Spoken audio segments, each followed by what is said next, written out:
Okay, so here we go. Welcome to the first stream of the FFD20 system that I've spent way too long building. This is the world of Lunanon. A rich and very magical world that, while on the surface is beautiful, has a lot of troubled history to it. We go back to 50 years ago in history, where 8 heroes were gathered together to help fight a world-ending evil. They gained and lost many people along the way, losing multiple close companions and having to fight for their futures and the futures of those around them. However, we're not here for anything post-apocalyptic, as they won. They fought through many a tough battle and managed to save not only their own lives, but the lives of everyone else. Our adventure today starts on the main continent of Girathina, as we focus in on 2 Vieran tiefling hybrids riding onto the outskirts of Lenfar on the back of a chocobo.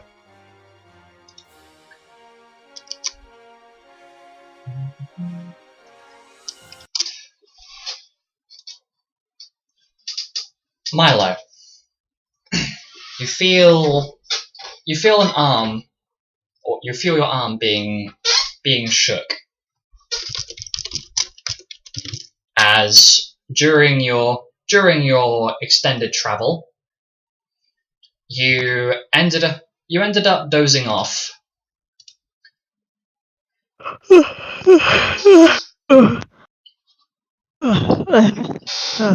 What? Sitting in the saddle in front of you is your brother Carl, who's looking back at you with a mildly amused expression on his face. Well, it took you long enough, brother. We've arrived. We have. Was I really asleep for that long? Yes. Well, it didn't take as long as I thought. Lovely old Rosemary managed to carry us quite the distance. As he says that, Carl rather affectionately pets the head of the large yellow bird that you are currently riding upon. The town below seems alive, and you can see bright, vibrant colours, and from this distance it almost seems like someone's disturbed an anthill with a large number of people that are wandering through the streets. As Carl flicks the reins on Rosemary, the bird proceeds to take off into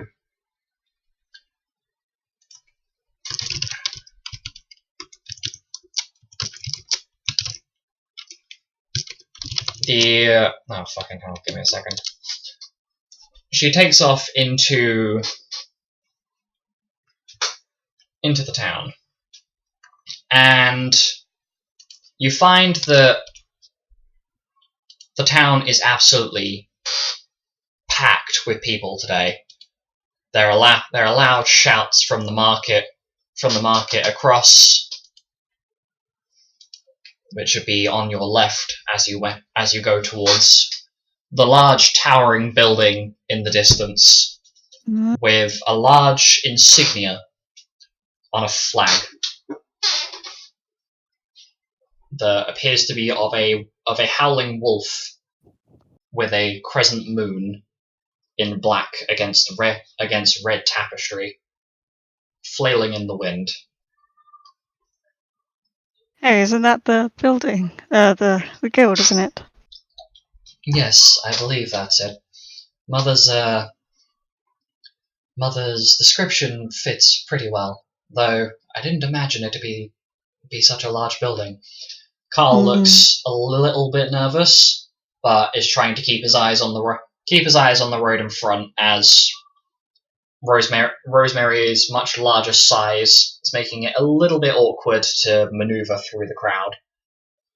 Well, I've got your back as long as you've got mine, brother. Well, that's reassuring. Although you are literally on my back right now.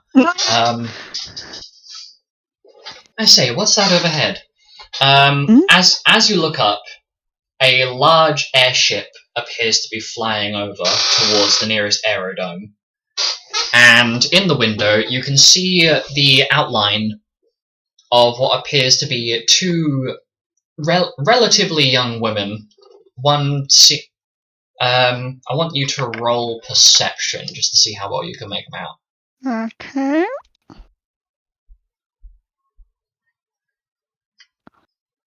And that is the wrong sheet.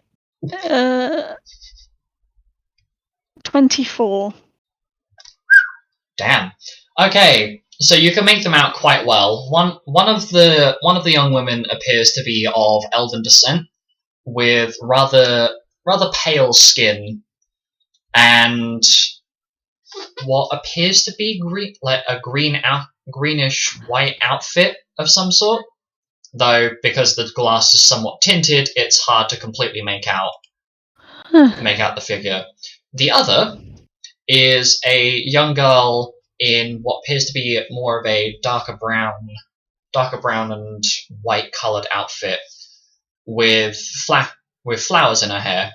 Though it's a lot harder to place what her descent might be, because while her skin is more olivine in colour, it would appear that she seems more like a general human. There's nothing defining about her potential heritage.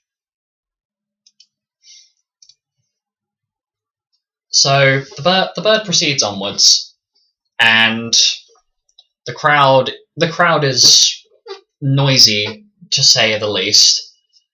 However, there seems to be something interesting rocketing its way through the crowd that seems to have parted somewhat to allow Rosemary through. You hear a childish scream, what I can only describe as a scream,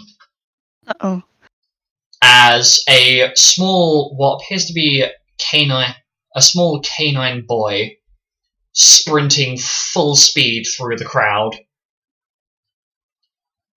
And you very clearly hear the words of, you can't make me responsible if I'm not there." And about 30 seconds later, the small boy proceeds to bump into the bird, making it let out a noise of shock. The boy falls on his rear, looks up at the big bird, then looks behind him, where you can see a greyish lilac furred canine girl who appears to be slightly shorter than the boy, sprinting after with a 7'2" black furred ursine male sprinting full speed, which clearly provokes the boy in some way, as he gets off his feet and proceeds to start belting it down the pathway, not even faring so much as an apology.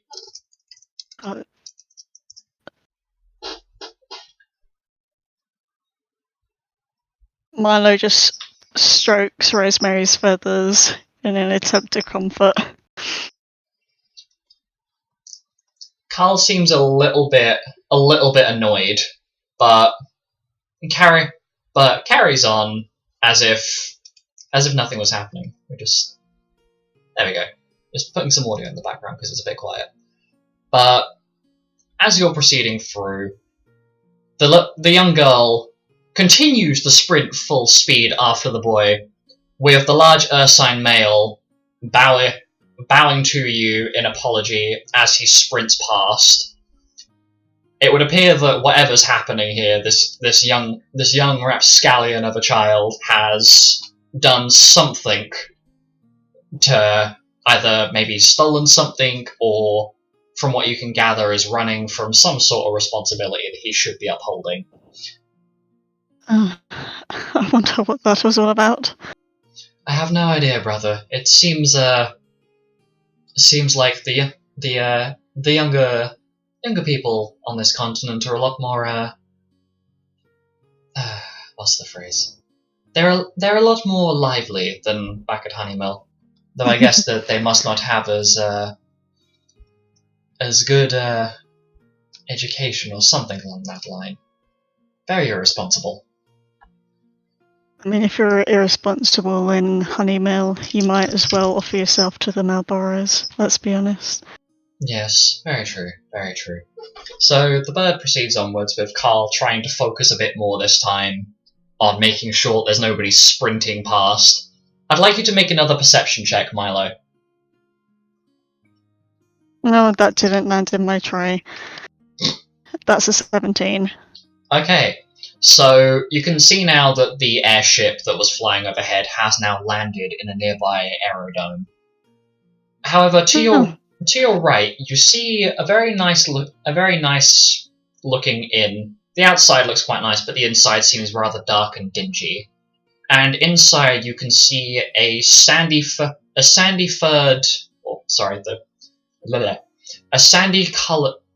coloured Vulpine male, wearing heavy-set black robes, who's holding a photo of a person you can't quite make out because it's like from an angle you can't really see it and the light is shining off of the paper. And the Vulpine male seems to be yelling and shouting at the barkeep or inn owner. You're not really sure because the lighting is not great, but you don't really get to process that visual image too much before the bird proceeds on down the pathway. And you'd say maybe a few minutes later, you arrive at the entranceway of the guild. And holy crap, it's noisy. There are huge numbers of people in this one small space. And there's hustle, there's bustle. It's like a constant layer of noise. However, you are approached by a rather tall orc male who is built, to say the least. It looks like the man could rip you in two with his bare hands. As Carl dismounts off of Rosemary and holds her by the reins, you can approach this orc male who is currently sitting at a desk. May have just contradicted myself, but whatever. You can approach him, he's sitting at the desk, but he is looking in your general direction. Or you can have a little bit of a look around. I would say walk towards the desk. Okay, so Carl follows suit behind you, and you find that the orcish male smiles. Hold on a second.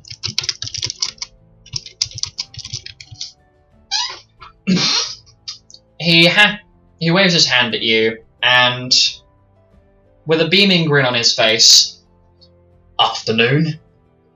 How can I help you? Are you one of the newbies?" Yes, or at least hoping to be. Ah, perfect. You know, I've heard the guildmaster is actually quite looking forward to this next batch. Oh? Well, yes. He was rambling on and on to me about who was it? There's a friend of ours from a while ago called Karina. Apparently her twin sons are supposed to be arriving today. Well, maybe a surprise, but you're looking at them. Karina's our mother. The orcish male stands, and you feel, even though he's what? You'd say he's maybe about the same height as Carl, but just the powerful and imposing form of this guy is slightly intimidating. But he offers his hand to you. Well, what a surprise! I couldn't imagine her raising two young men. Oh, God, you must know that's a statistical anomaly, right? I remember reading that Viera are most often female. God, she must be happy about that. I'm guessing the orc is holding his hand out for a handshake. Yeah. So I'll give him a handshake. Yeah. When I found out it just brought even more surprise. Well, it's absolutely lovely to meet you. Anyway, I'm assuming that your companion there is a chocobo knight. Otherwise, you're just toting around a random bird. Yes. My brother Carl. Yeah, he is a chocobo knight. Okay. Well, I've assigned you both as part of Group U. So it's down that hallway, and it is I think it's the 12th door on the right. We keep all of the guild sleeping quarters in the same place. But don't worry, we've got some preparations ready. Your lovely chocobo companion will have a small stable space within the guild. It'll be reachable from around the same area as your sleeping quarters. So feel free to take the bird down the hallway. Thank you. Sorry, what's your name? Ah, how rude of me. I, Sunshine, am Gore Evercross. Pleased to make your acquaintance. It's nice to meet you too, Gort. I'm Milo. I think I've forgotten to mention that already. The orcish male belts out a hearty chuckle before patting you on the shoulder and attending to the next set of people, as it seems like there have been a lot of people who have responded to this most recent call.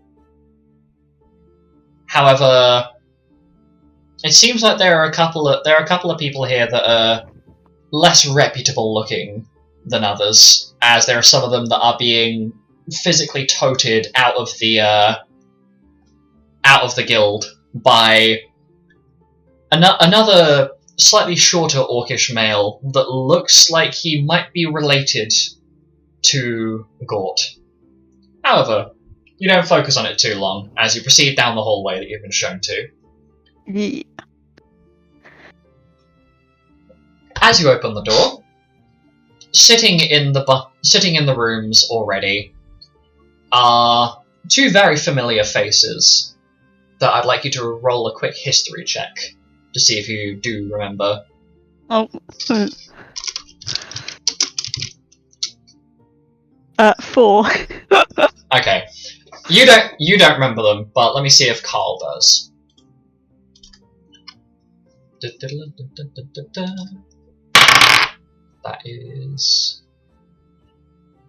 That's an 8. So Carl just about remembers them.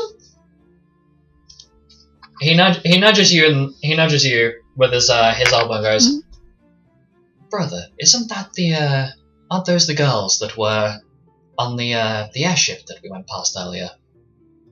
Yes! That was very feminine of me, I'm sorry. It's okay. Yes, I think it was, brother.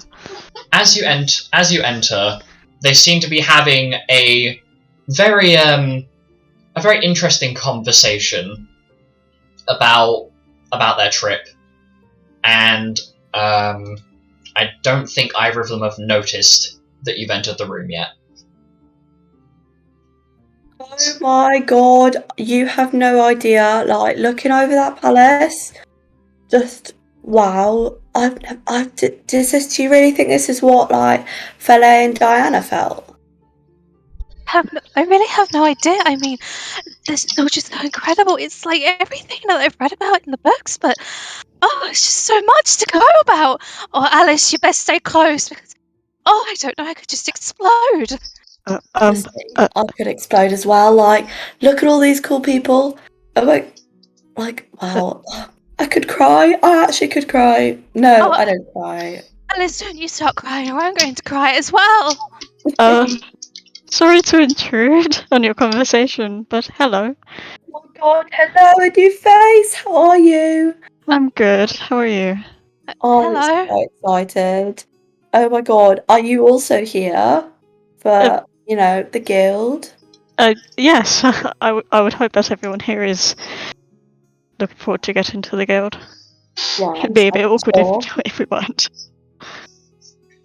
So, Who are you? What's your name? I'm Milo Dragon. Oh, lovely to meet you. I'm Alice. This is Maria. I think I've heard of you once before. I think my mother Fairley may have mentioned you. Really? Yeah, just You know impressed. everyone.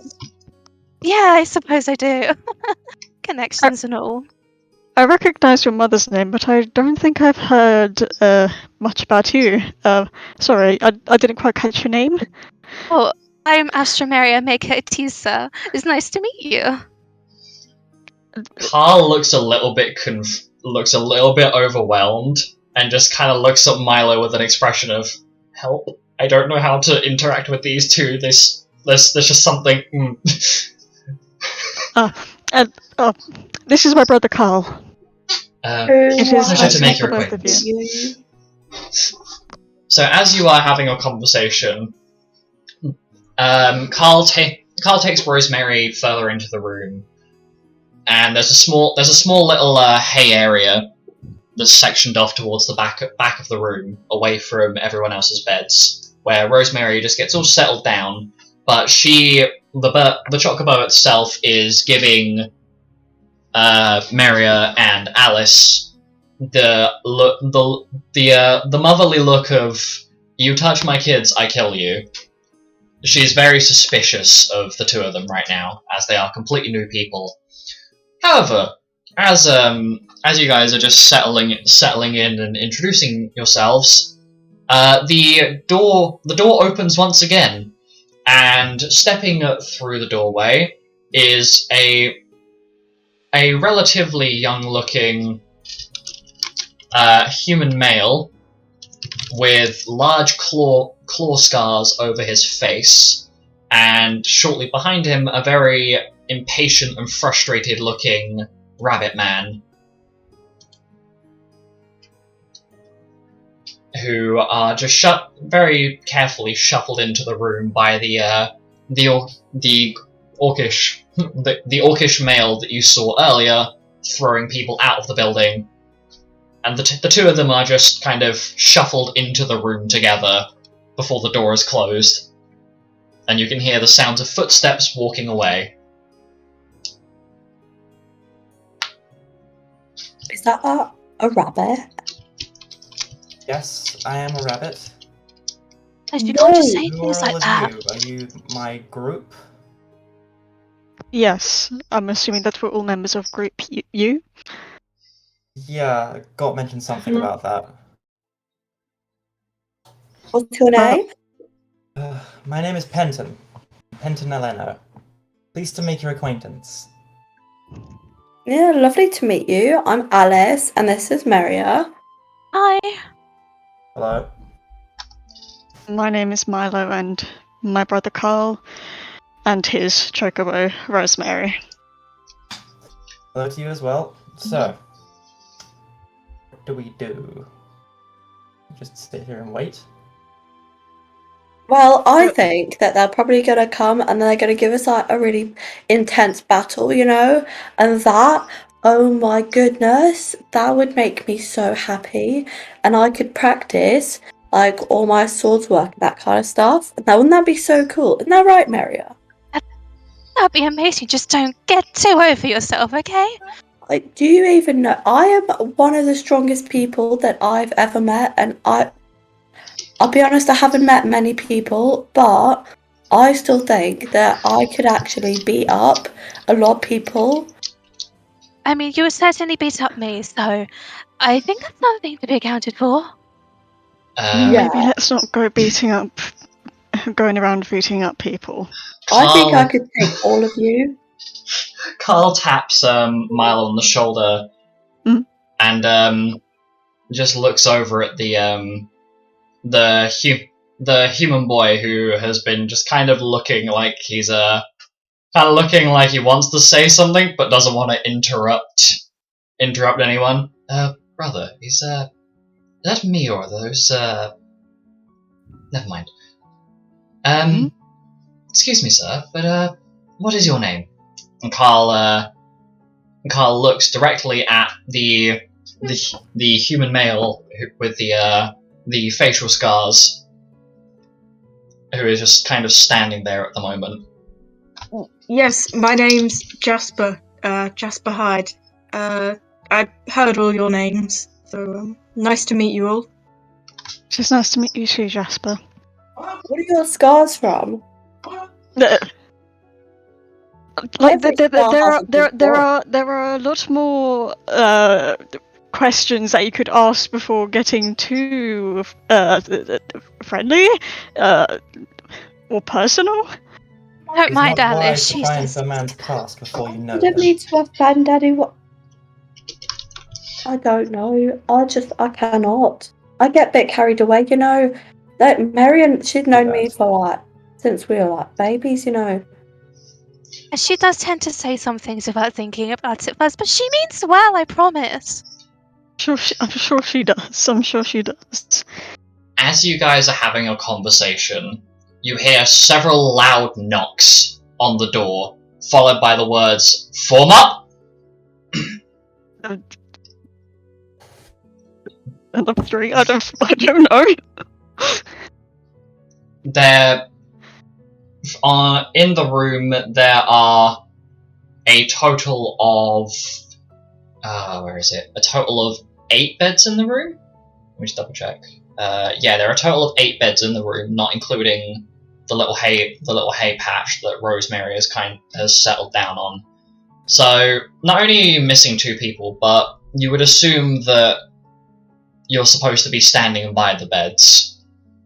Or at least, that will be the given, as Carl proceeds to stand and take his place near one of the beds that's closest to Rosemary. Seems like part of the training he's had before arriving here was taking a little bit of time in Honeymill's militia.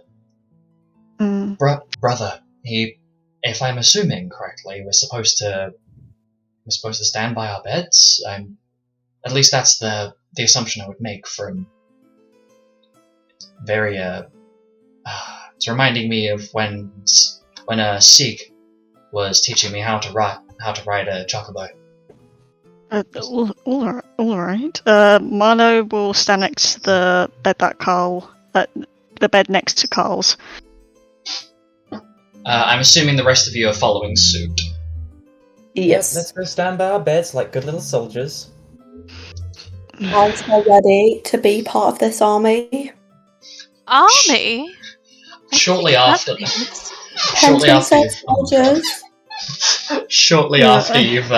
taken your places, the door swings open, and despite the fact that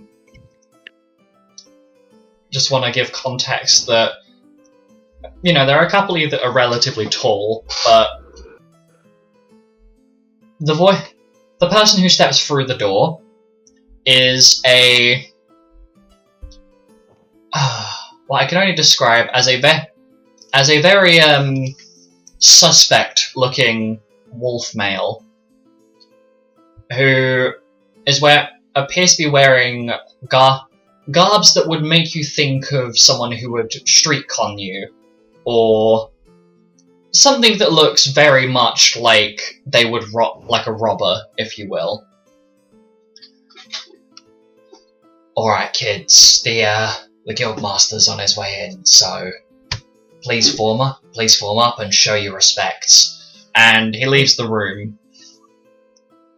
And shortly afterwards, steps in the guildmaster, a 5'10" lupine male with a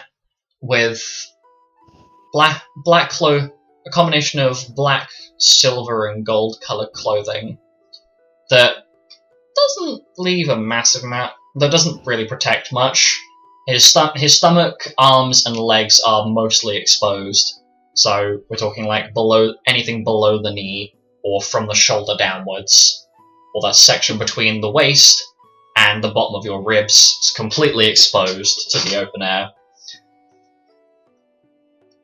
Greetings, everyone. I am the Guildmaster.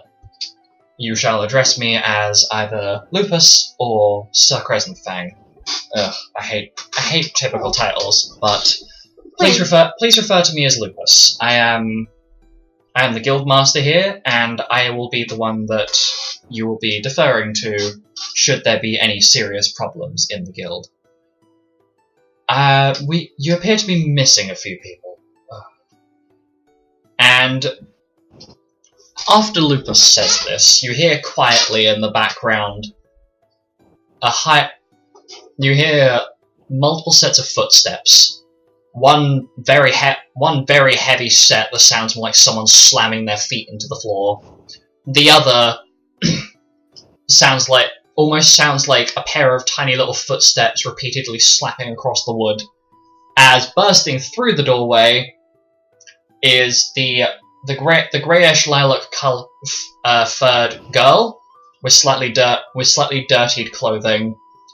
The 7'2" Ursine male from previously, and carried under his arm, like basically being restrained, is the canine boy from earlier, who looks very much unhappy about the fact that he is being carried.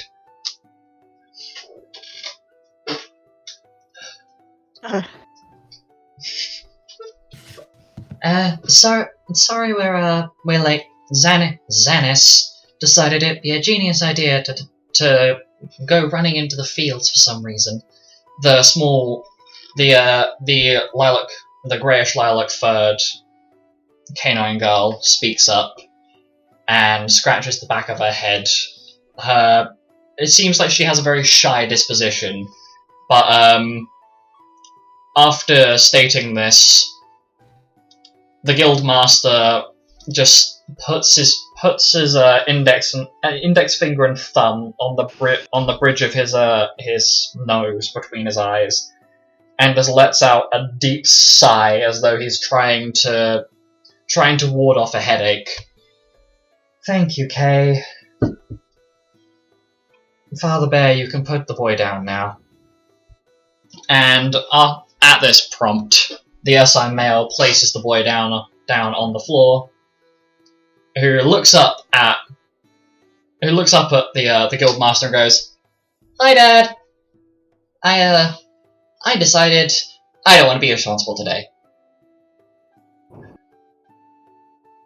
Oh. Hi, lovely to meet you. I'm Alice, and this is Maria. Hi! Oh my god, your clothes are so green! Oh, green is my favourite colour. Did you know that green is like nature and the natural world, and I really love trees and bushes and that kind of stuff. And as you're saying this, Zanus clearly starts paying attention. Looks to his left and goes, "Oh, green bean!" and proceeds to tackle Mira. Green Oh. bean? What are you doing here? I mean, I know Godfather's here, but what are you doing here as well? Godfather? Zanus, if you could not, please. The Ursine male leans down and picks Zanus off of Alstramira, standing in by the bed. You know your father is putting a lot of effort in here. Please, at least show a little bit of responsibility. Maybe we can go and get some Spriggan caramel later, but for now, can you please behave yourself? He then looks over to Lupus, who carries on. Anyway, you are all collectively going to be working together as a group of my guild. You will be referred to as Team U. And this here, Lupus waves his hand to the Ursine male, this is Father Bear. He will be your mentor figure, as it's not a commonplace, but because there are multiple high-profile members of several nobility families and other closer compatriots, if you will, to the guild, you will be given a mentor figure, mostly to guarantee that your survival will not be cut short, if you will.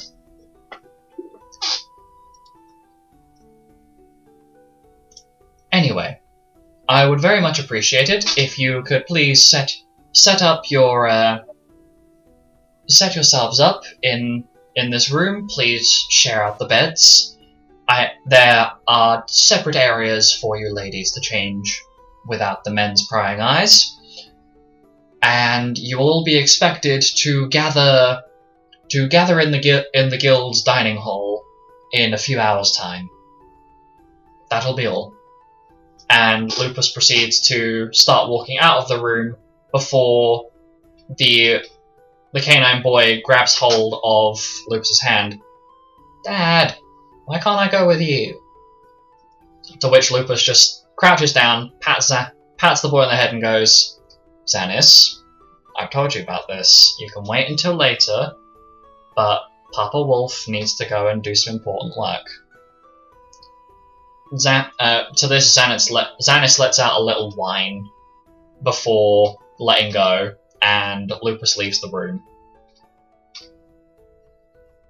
What would you all like to do at this point? I'm having top bunk. Oh, okay. Pretend Good for you. So, Zanus and Kay, if I heard correctly. Kay smiles and nods, waving her hand slightly as in a little bow, and Zanus just looks over at Milo, seems to kind of pass over and tilts on his foot slightly, looking at Rosemary, who's sitting in the corner minding her own business right now. Big bird. And Zanus kind of it very much seems like Zanus' attention span does not stay in one place for more than 10 seconds. Zanus, be careful. That big bird may hurt you if you get too close. He's not listening. You just see Zanus slowly totter his way over, just mumbling, big bird, big bird, big bird, and gets a little bit too close to Rosemary, and she just lets out a and Zanus immediately it's almost like an explosive went off. He immediately sprints to the other side of the room and hides behind Father Bear, literally clinging to the Ursine male's leg.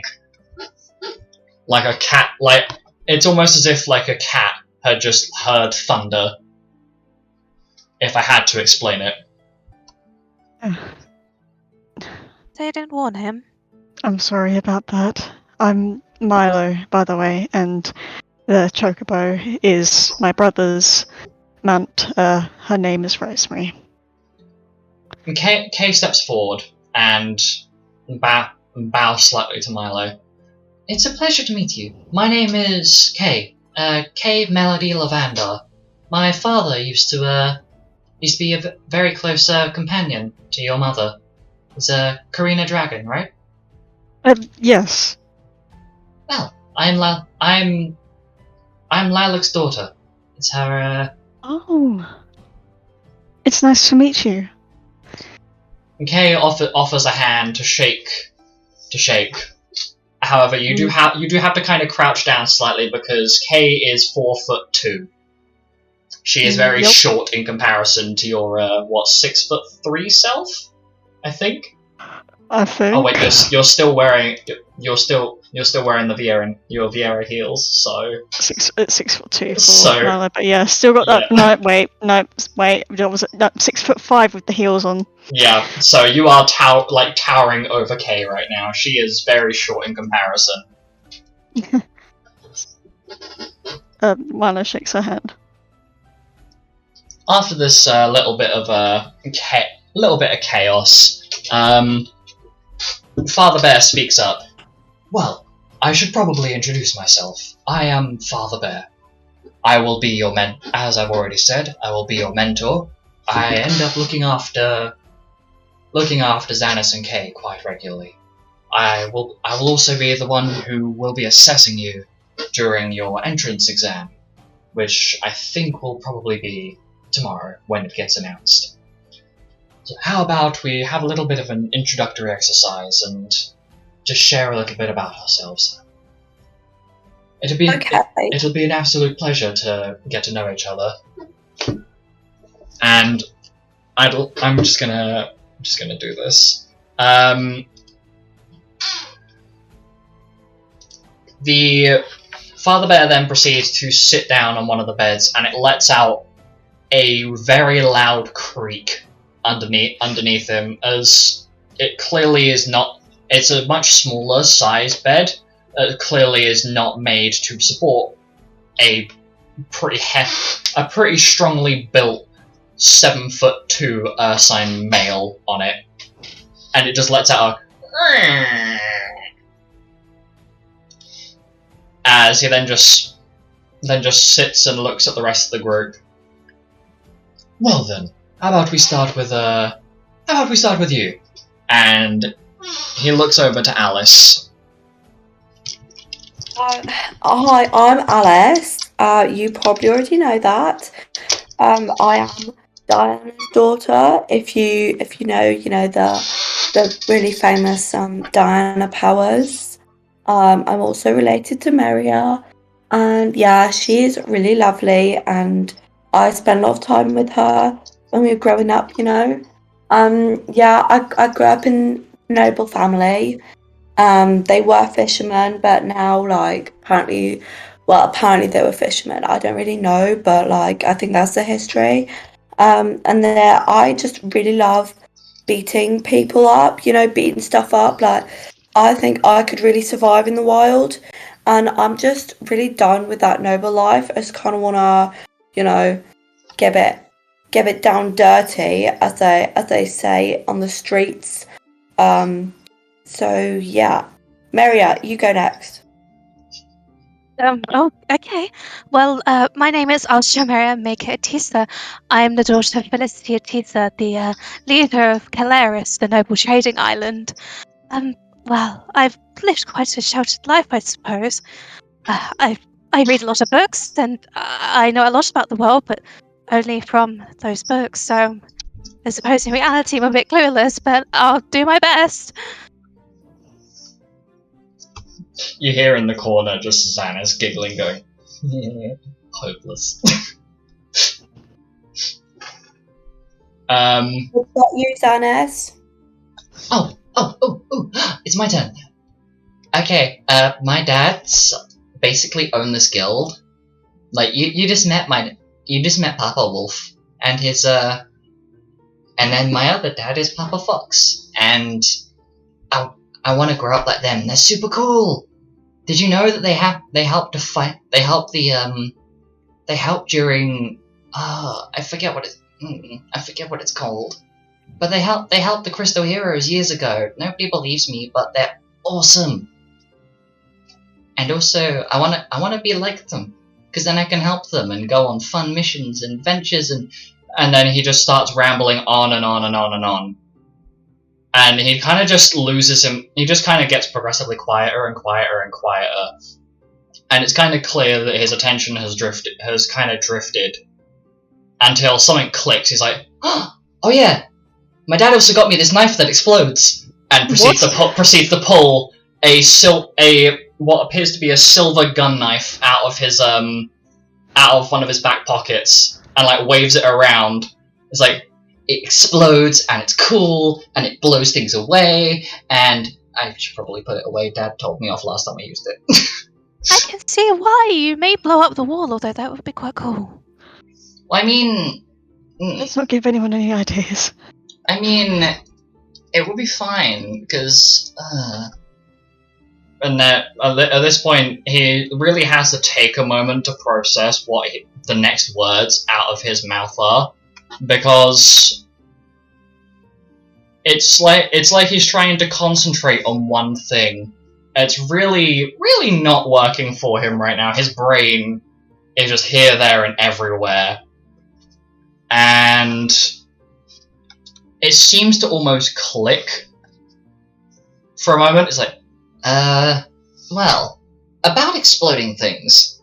You know, it wouldn't be so bad. If I remember correctly, that, Papa Wolf tends to tell off Desmond for blowing things up. Did you know he can make bombs? And it's just the biggest grin on his face. And, yeah. Father Bear then proceeds to pat Zanus on the head as a, okay, that's enough, and then passes over to Jasper. And why don't you tell us a bit about yourself? Hi, my name's Jasper Hyde. I'm a scholar. I'm 18 years old. Anything else you want to know? Anything you'd like to share? Might as well get to know each other since tomorrow evening will be when it's announced what your entrance exam will be.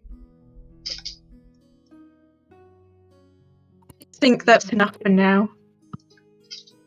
Father Bear nods and with a smile on his face, and then proceeds to look at the rabbit man, who's been very quiet. Just very quiet and not looking too pleased about the fact that he's here. And what about you? I've seen you in the infirmary, but I haven't seen you since that point. Tell me, who are you? Share. And he looks at Penton.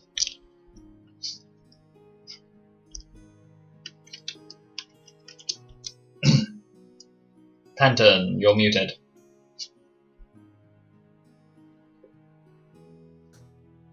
Someone didn't realise they were muted. Nailed it. Anyway, go ahead. Okay. So, my name is Penton. I am a travelling merchant by profession and an entertainer by hobby. And I was in the infirmary because I was beaten up a few weeks ago by a group of bandits, and I decided that I'd take some action, and I would try and make the world a better place against these sort of bandits by joining a guild, so that's why I'm here. During you sharing, Zanus and Mira have been very quietly whispering to each other in the corner of the room. And whilst Penton has been sharing a little bit about himself, the two of them have slowly moved across the room. Mira, what are you two doing? Mr. Penton, sir, I couldn't help but notice that you've got, quite long ears there, haven't you? What would happen, per se, if someone were to, touch them? Darling, I wouldn't advise it. Is it like this? As you say that, Zanus has come up, has just very quietly snuck up on the bed behind you and gently pulls one of your ears before sprinting across the other side of the room. Mary is gonna grab the other because she thinks that she won't have the chance otherwise. God. Like Oh, Zanus, you ruffians! I'm gonna basically just swipe both sides to get them off of him. Mira, you and Zanus need to roll dex saves to see whether Penton swats you off or not, or whether you manage to get away quick enough. Oh my god, natural 20. Shit whiz. Oh my Okay. god. And then, so it'll just be a base save.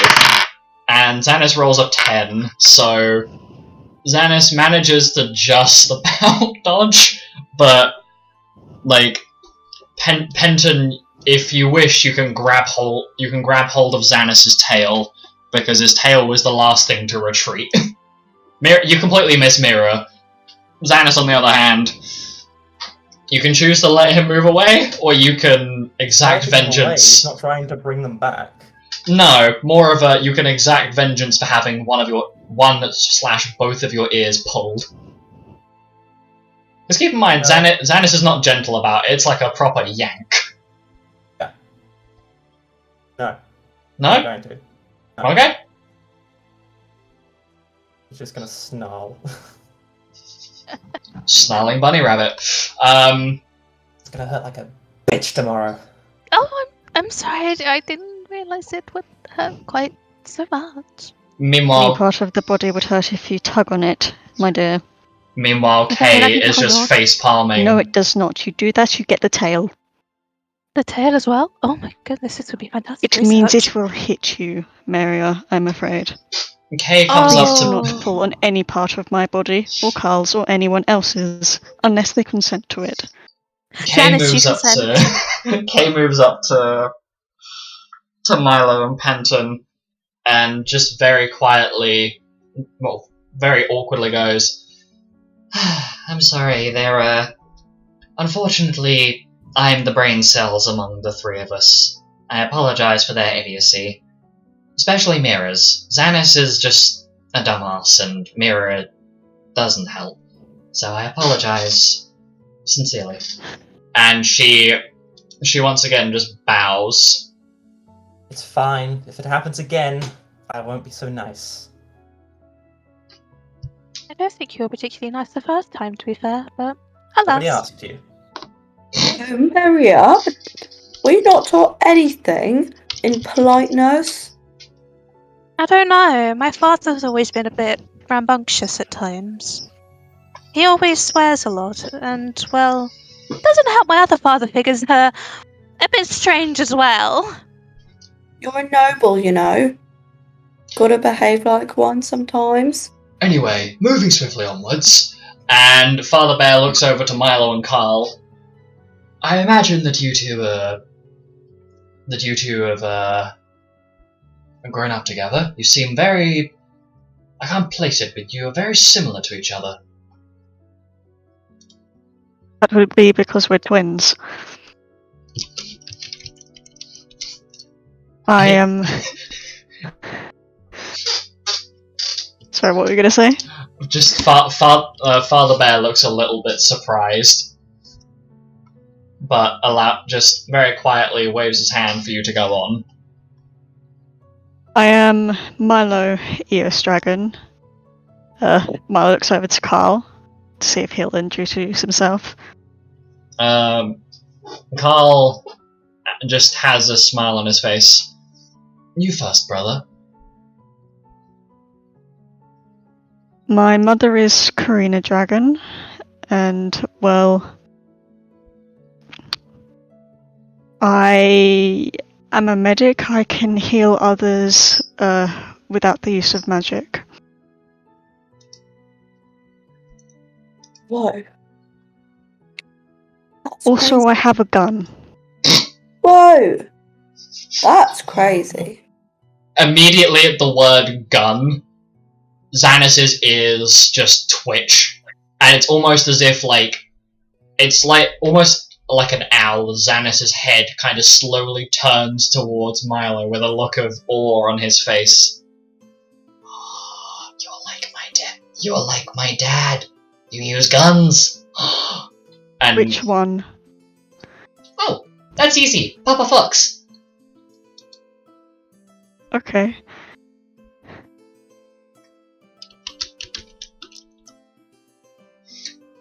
As this kind of sort of rounds it up, Carl just kind of repeats the same thing. You know, nothing exactly too different, aside from mentioning that he's had a little bit of experience being trained in mounted combat. You hear footsteps tapping on the doors with a very quiet. I don't know if anybody's noticed, but it's time for food. And you see Jasper and Penton. You see a very familiar face pop through the door as Zanus belts out, "Auntie Priscilla!" and proceeds to run over to the door, but kind of doesn't realise it's not fully open and runs straight into the door. Oh dear. Oh dear. But it would appear that it is time for food. It is starting to get somewhat late in the evening. You'd say, roughly like 7, 8 o'clock in-game. So it's slowly approaching the time to rest up. And from down the hallway, while the door has been open, you can smell what I can only describe as delicious food. I can't really specify what flavours and things you can smell, because you're not really close enough to smell them. But just note that Zanus has already sprinted out of the doorway down the hall. Oh dear. Chanting something about food.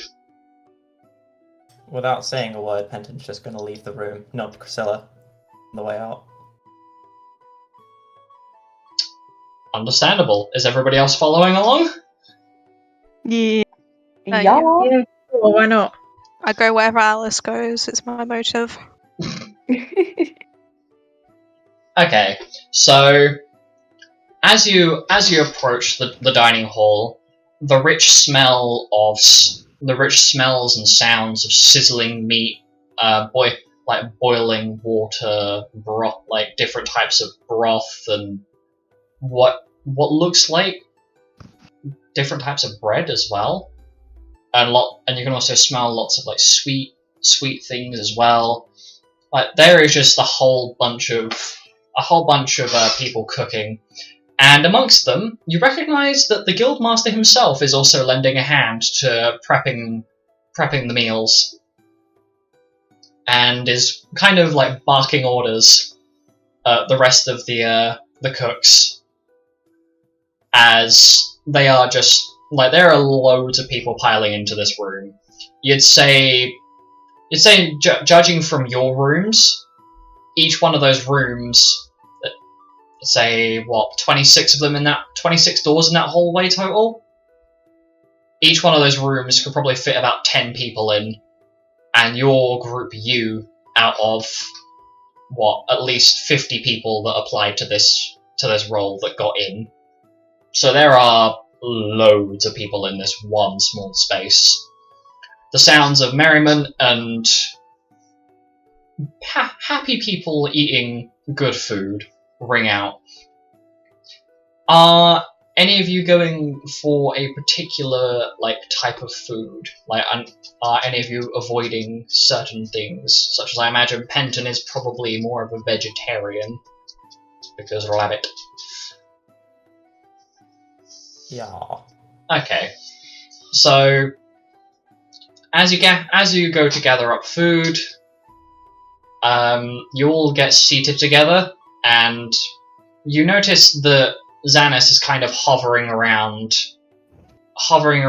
a red and green furred Vulpine male, who is kind of just entertaining the boy. Is that Zippy?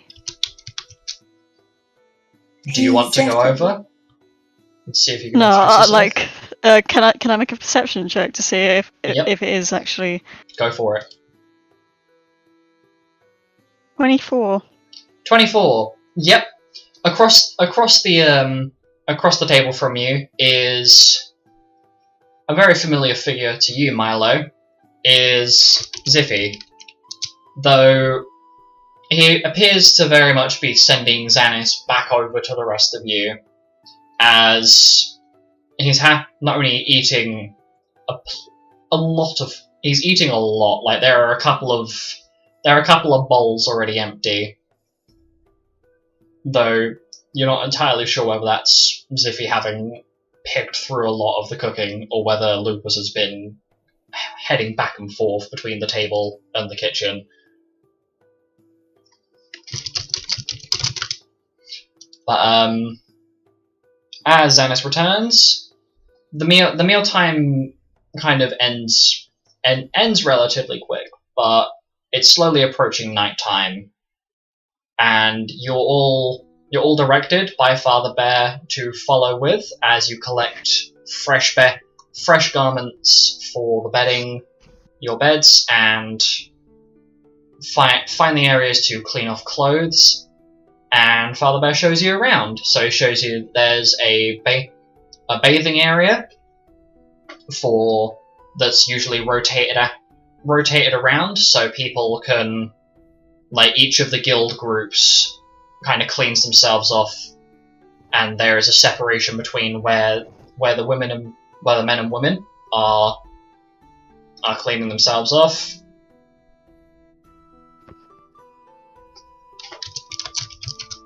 And after a little bit of a short tour, showing you around where some of the party members, parties plural, are obtaining like food, supplies, the general gist of what you'd need to go adventuring from within the guild itself, you are redirected back to your rooms, and after a short period, it's about 10 o'clock at this point, and all of the candle light in the building has been put out for the most part. The only candles that are still lit are the ones that are in your room specifically.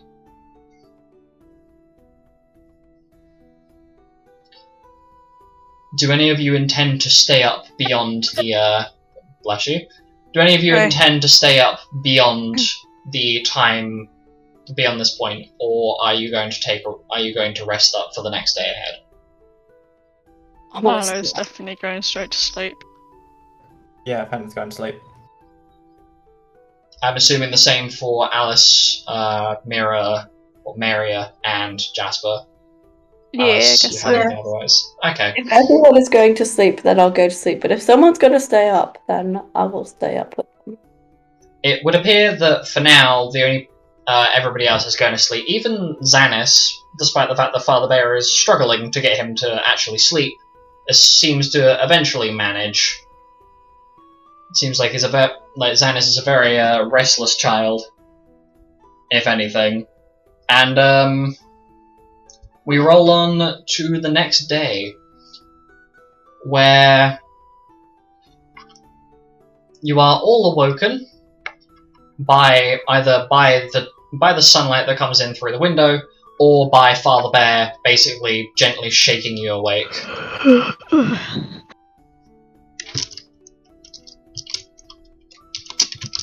Morning, everybody. I am so ready to get my weapons out and go wild. Go wild. Oh my goodness, Alice, how are you like this right in the morning? I just have a huge excitement right now, and I cannot possibly contain myself.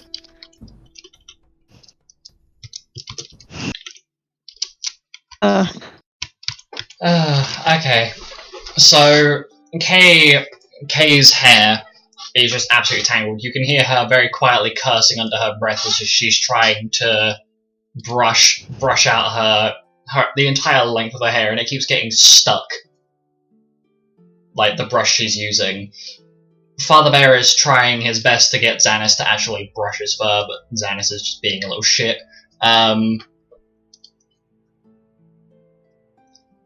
Carl appears to have already been awake for anywhere between 1 to 3 hours before the rest of you, as he is currently just tending to Rosemary, who is very affectionately rubbing her beak against the side of Carl's arm.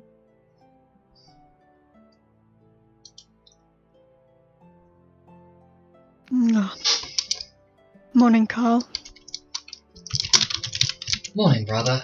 I've noticed that Rosemary is very much enjoying the hay bed they've laid out. Seems like it's been padded with something, but it's nice that they've actually thought ahead of that people might be bringing animal companions in. Anyway, I suppose today is going to be a bit more of a cautious one, as if I remember correctly, didn't they say they were going to be announcing what our entrance exam would be today? Yeah. They are. Your conversation is interrupted by the smell of breakfast coming in through the door. It's almost like a ghost has entered the room, as the smell of eggs, bacon, and sausage, and so many other breakfast foods enter the room, and you hear the excited words of hash brown as Zanus once again sprints out the room half dressed, and Father Bear is having to literally sprint out the room with Zanus's clothes in one hand, and Oh my god. his backpack in and Father Bear's own backpack in the other, and it's just, oh dear.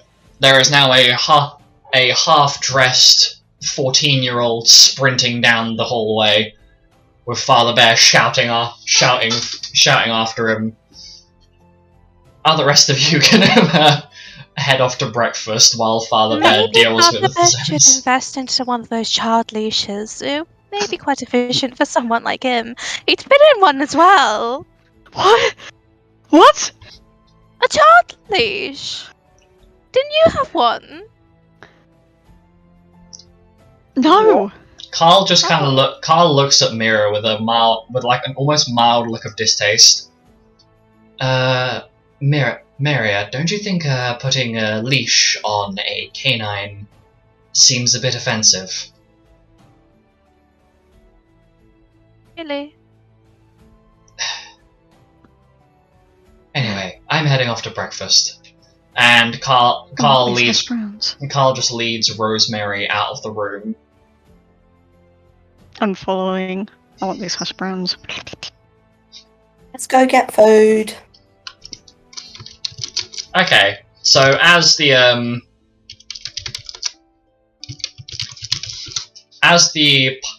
party are making their way to breakfast,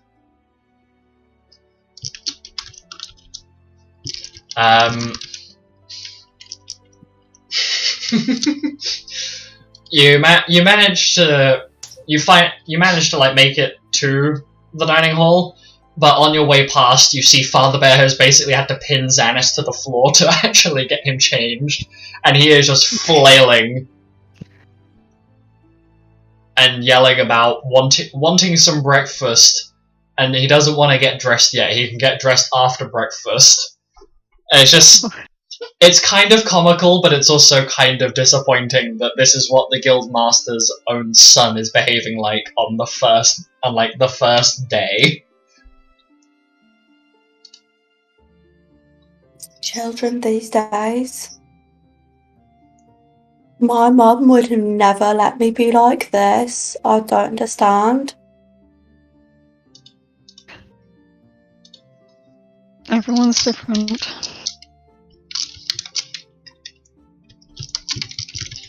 Also, I can't believe you're kept on a leash, Maria, like that. Actually has to be one of the strangest things that I've ever heard from you. And you have told us some pretty strange things in your life. You already knew, I mean. I don't thought it think was I pretty did already normal. know, though. Do you think being on a leash is normal? Well, I guess my father just wanted to make sure I didn't go off in weird places like my mother. I mean, considering the fact there's always weird people in the garden at times, and I just go up to them and say, "Hi, how are you?" And then they look at me really weirdly. I don't think they liked me very much. Do you have any sense of stranger danger? Brother, why is In the world is nice. why is I don't understand this girl. She's clearly off her rocker. Let's just go already. We can deal with them later. So Yeah. Maria's not off her rocker. My leash, though. Up to personal opinion. Marla is leaving. So you arrive with a slightly embarrassing start. You arrive at the dining hall again, and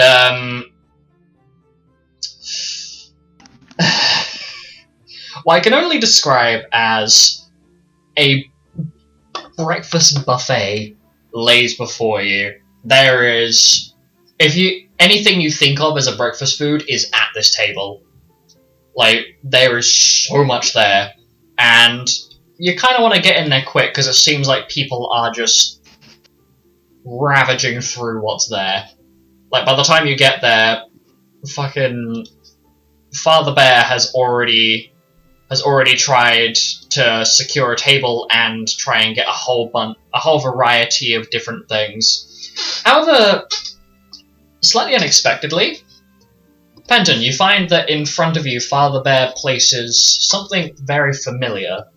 They seem to be what I can only describe as a steamed bun from the outside. What's this?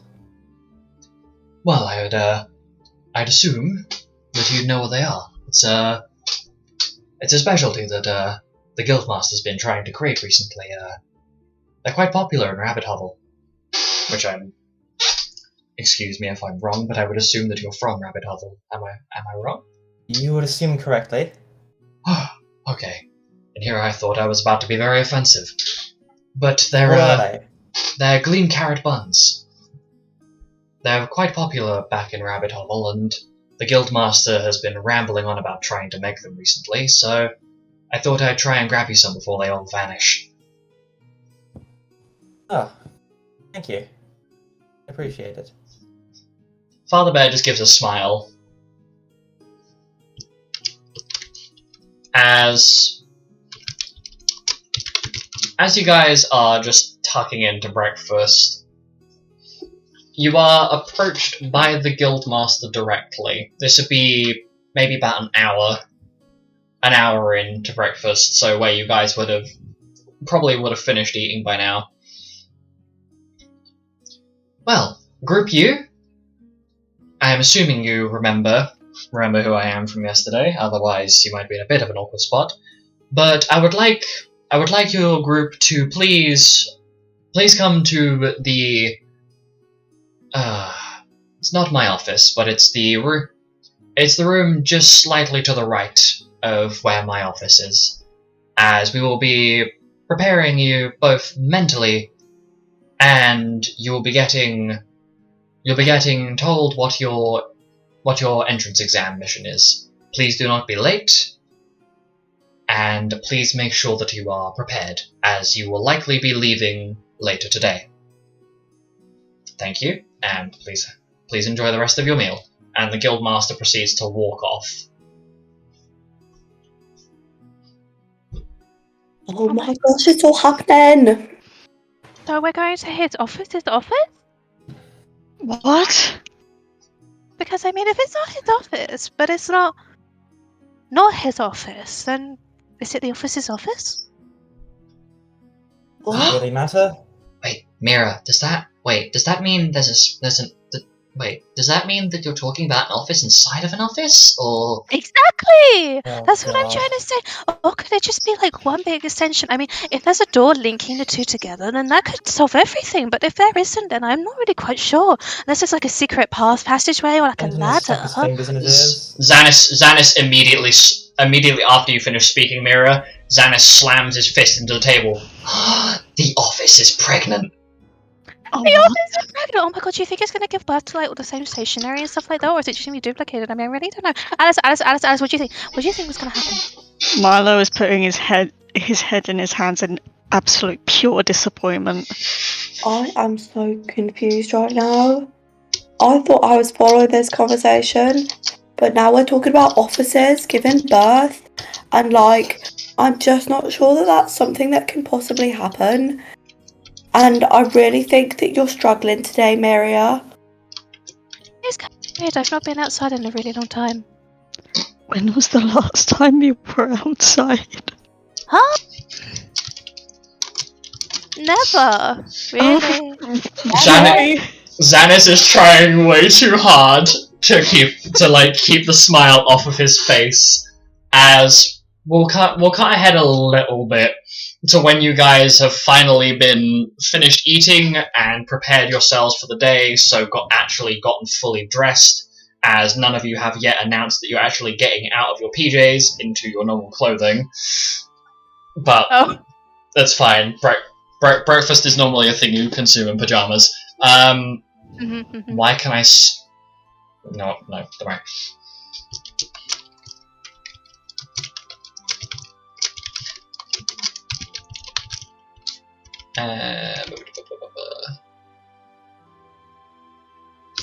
Is this...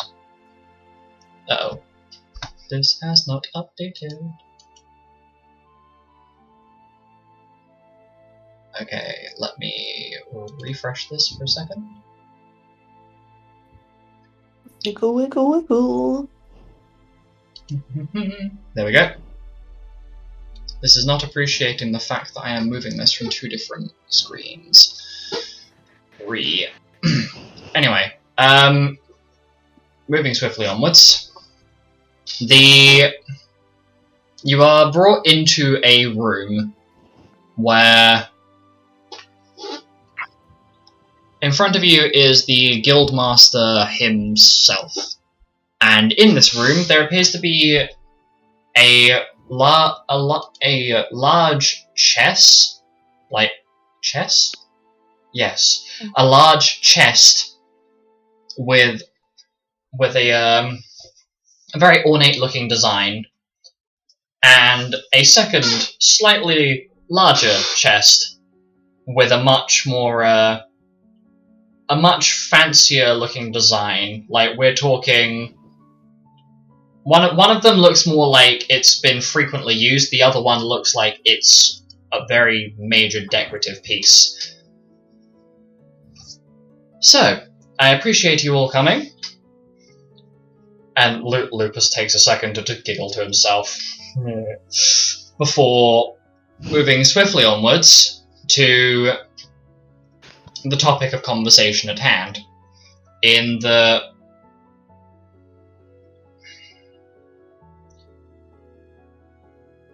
He proceeds to essentially wave his hands towards the chest and carries on. Seeming as you are joining the guild,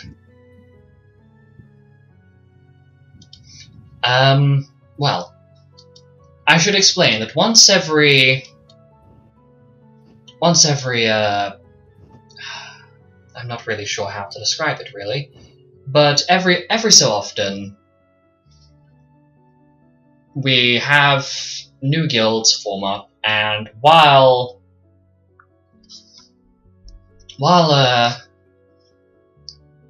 the overall association that deals with the guilds being created and so on, they can't exactly keep up with everything at once.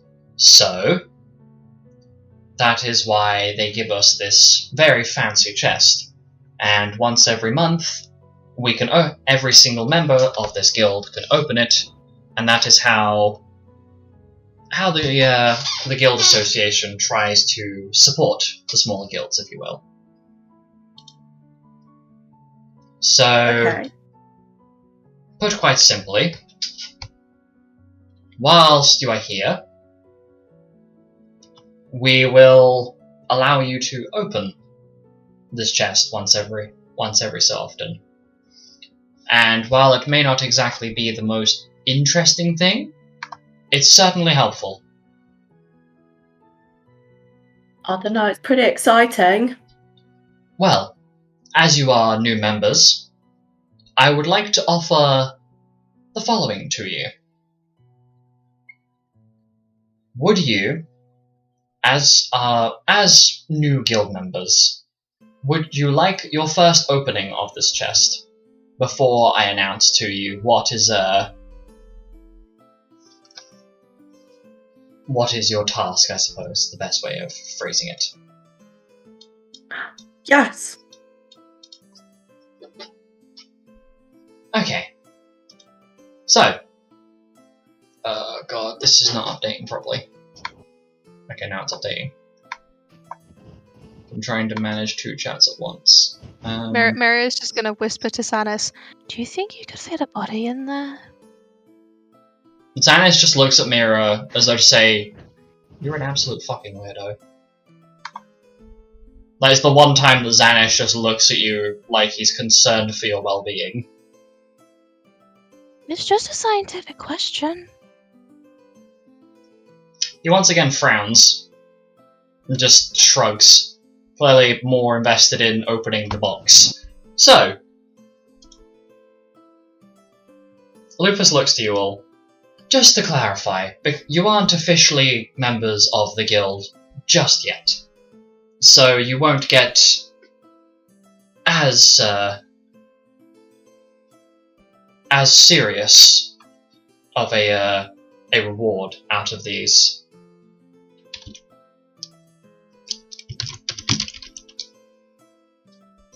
However, Okay.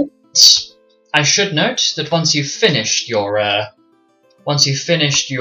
entrance exam, I will be more than happy to let you reopen it. And I think how it works is it'll allow you to get the full contents of what's in the box, but you actually have to be part of the guild first. So, who would like to open it first?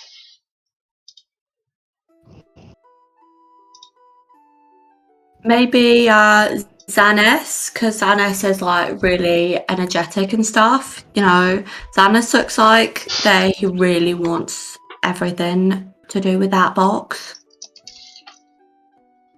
Does anybody else object to this? Does anybody else wish to go first? Ache's head. I will take a silence as no argument. Okay. So Zanus proceeds to walk up to the box and open it.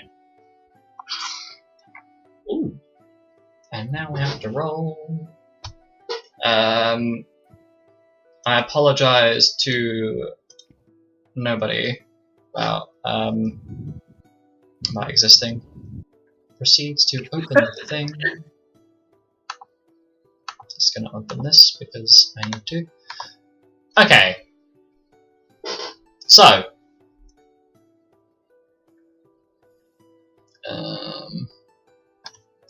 please excuse me for a moment. I'll roll a 1d6. 4. Okay. So,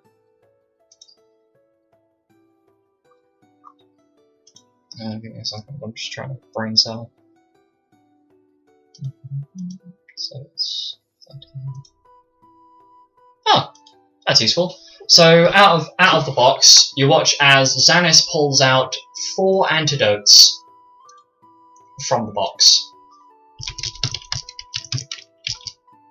And he looks a little bit confused as to what he's holding. He's like, oh, cool!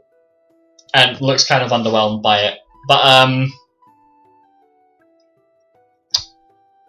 who would like to open the box next? I'll go. Okay, Alice, can you roll me a 1d20, please? Yup. 6. No mods on it. No modifiers. Nope. You rolled a Oh, yes, 6. Okay, so inside the chest, you find a lovely grand total of 45 gil. Which... That's it. Yep. Cool. Let me just put this down. Must be easier to do it in the info thing. Just give me a moment, because I need to write down what is coming out of what.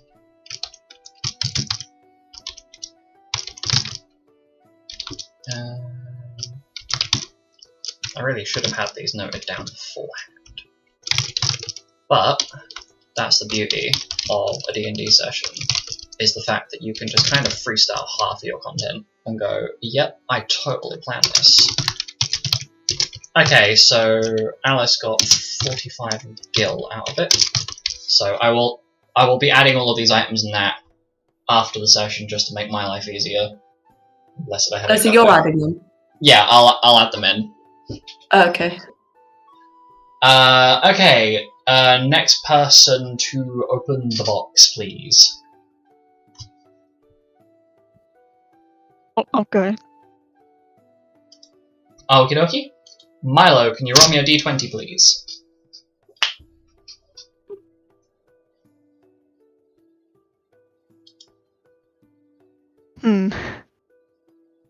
That's a concerning. What did you roll? But this better not be where all my luck goes, because that was a nat 20. Ah, brilliant. So, let me just do my thing. Oh, okay, brilliant.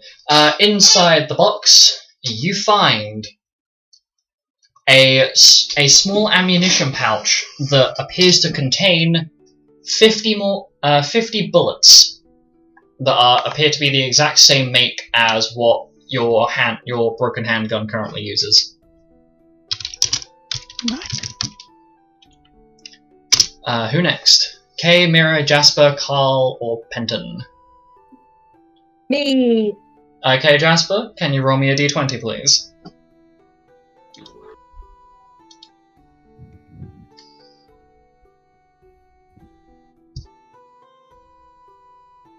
Okay.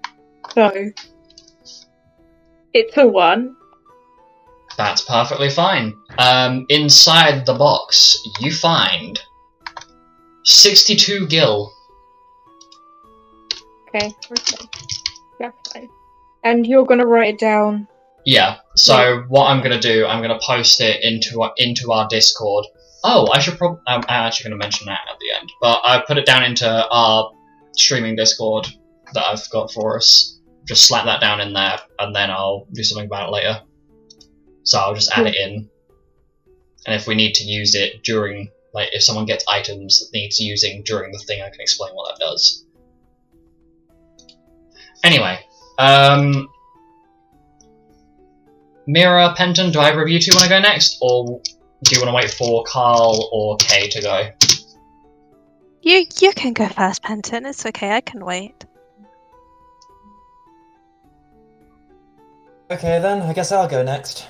Roll me a 1d20, baby. Roll a 10. A 10. Okay, so inside the box, you find 49 gil. Okie Mira, I'm assuming you'll probably want to go next, or do you want to like Kay or dokie. Carl? Money go on? Don't worry, I'll slap it down later Okay. for your convenience. I guess I can go next. Okay, Mira, can you? Oh, sorry, Maria. My bad. Can you please roll a 1d20 for me? 18. 18. Mhm. Okay. Let me just... Okay.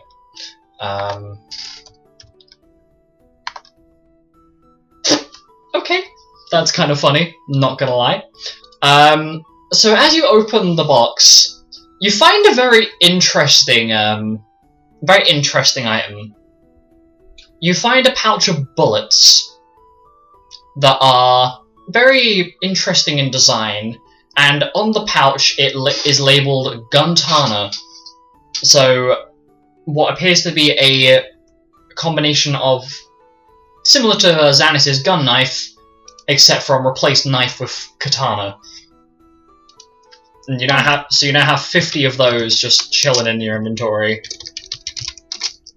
Well, that's nice, I suppose, though I don't think I've ever used a gun before. They wouldn't like that. That's a scary thought. I mean, my father was always, talking about these sorts of things, but to actually have a gun, ooh, the recoil. I'm sure it's going to smack me directly in the face.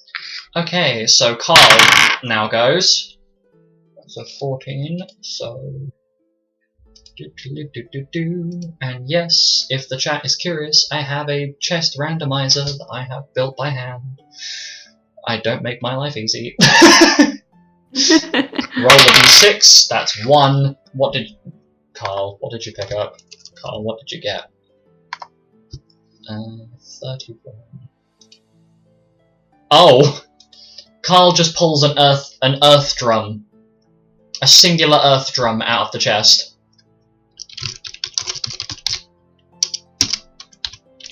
And then Kate pulls 67 gil out of the chest. So everybody has pulled once. I should probably clarify for you, Astramira, that the 50 Guntana bullets that you just got hold of are worth 2,500 gil pieces. Yeah. 2,500. 2,500. Bloody hell, to be rich.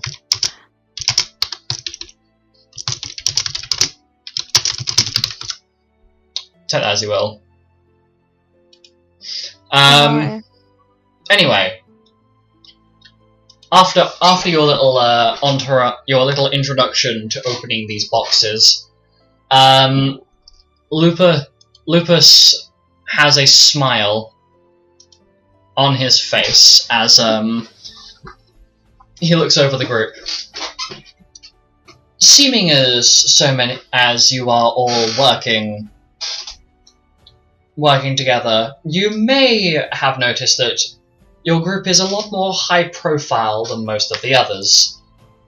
You can thank me for that later, as I have intentionally pinned most of you together, as I have a little gift for you. And to Alice, he gives an Abyssal Scroll. Ooh. Which, for clarification, is basically an enchantment scroll. To Mira, he hands a rapier. Oh, thank you. Let me just add that to your sheet for you, Mira. You. To Jasper, he hands you a tome that doesn't seem too interesting to begin with, but you have a feeling will come in use later. To Milo and Carl, you are both given. Well, for Milo, you find that after a little bit of tinkering, the broken handgun that you are currently using has been fixed. Carl gets a little bit of a better quality saddle for Rosemary, and Penton, you probably have the most interesting thing? ? As it appears to just be a regular walking cane, but something it feels very heavy.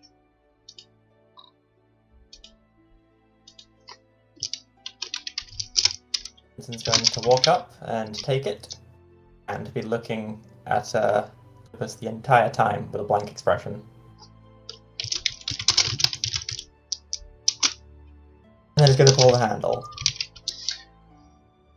As you pull the handle, you hear a shee noise as within the cane is a sword blade.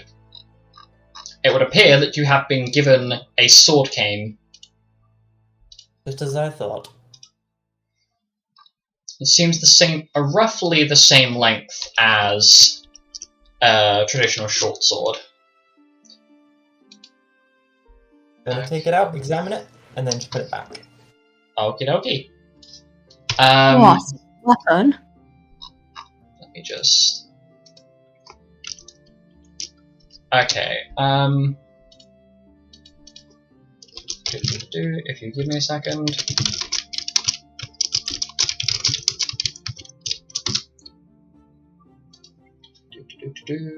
You will have to excuse me, I should have really dealt with this before session, but I promise you it will be worth it.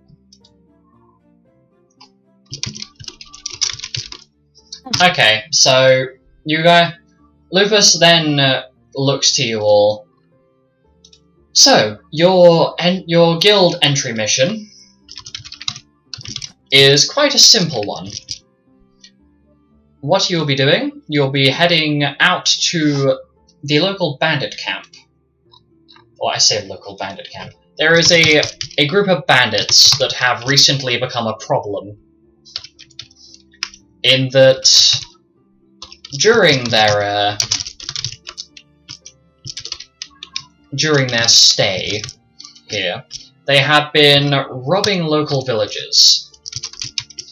And currently, there is not much we can do to assist the nearby villages without putting the guild's reputation at risk from other higher priority jobs. As I'm sure you can imagine, we can't exactly leave a cry for help unassisted, if you will. So, your initiation mission will be to go to this bandit camp and either slaughter all of them or arrest them. It'll all depend on whether you can tie them up, essentially. Do not be afraid to eliminate them if they become a problem. Don't you worry, I'm gonna slaughter them all. No one is gonna leave alive. Like, I'm so ready. Lupus smiles at you, Alice, and just pats you on the head slightly. I understand that you'll want to fight them, but try and curb your enthusiasm a little bit. You don't want to murder them. If they resist the rest and refuse to come quietly, then you may have to kill them. But preferably, we want them alive, if we can, or at least unconscious. Oh, change your plan. Anyway, I should also warn you all that we have recently had a lot more reports of werewolves in the local vicinity. I'm aware that that's not exactly reassuring, but we've had a lot of people reporting werewolves in the local area, and I would ask that you be cautious in your ventures. The last thing I want to deal with is one of your family members coming along complaining at me that I got you killed. So, curb your enthusiasm to some extent, okay? Mother would be quite angry if I suddenly became a lycanthrope. Your mother gets angry at most things. Yes, she does. She always seems to yell about this Mary Ann person. I never really understood it. So, are you all getting... I'm assuming you guys are going to start preparing to leave. Yep. Yes. Yeah. Okay, this is where I see whether the stream can actually handle me changing tabs. So, you spend the first day... I'm actually going to hide the stream for a second.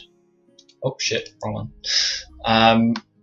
I'm not professional at all, I should clarify this. So you spend the next few hours getting ready. You guys, with the context, bottom right, if you'll understand what I mean in a moment. Bottom right. Has it updated? Yep. Yes, it has. Okay, sweet. Oh, it made a noise. I'm sorry. That's fine. Just mute the tab. So, I don't know. How does one mute? put your mouse over I did it. the tab. So There you good. go. There you go. I'm just thank you.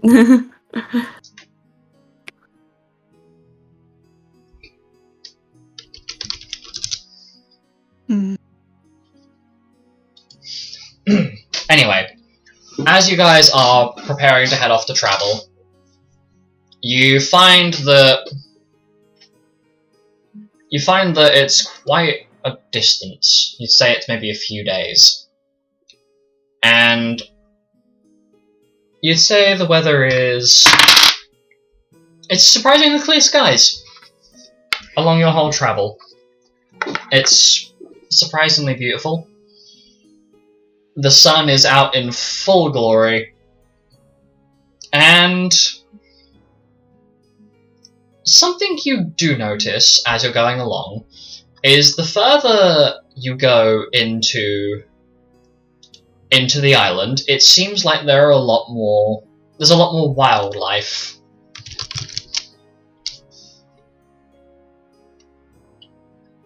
And as you arrive, you find a large forested area is in the distance, with what you think is smoke rising out the top, but it's getting quite cloudy above as it begins to flash shower. It starts pelting it down with rain. And you find yourselves being forced to take shelter or be absolutely drenched.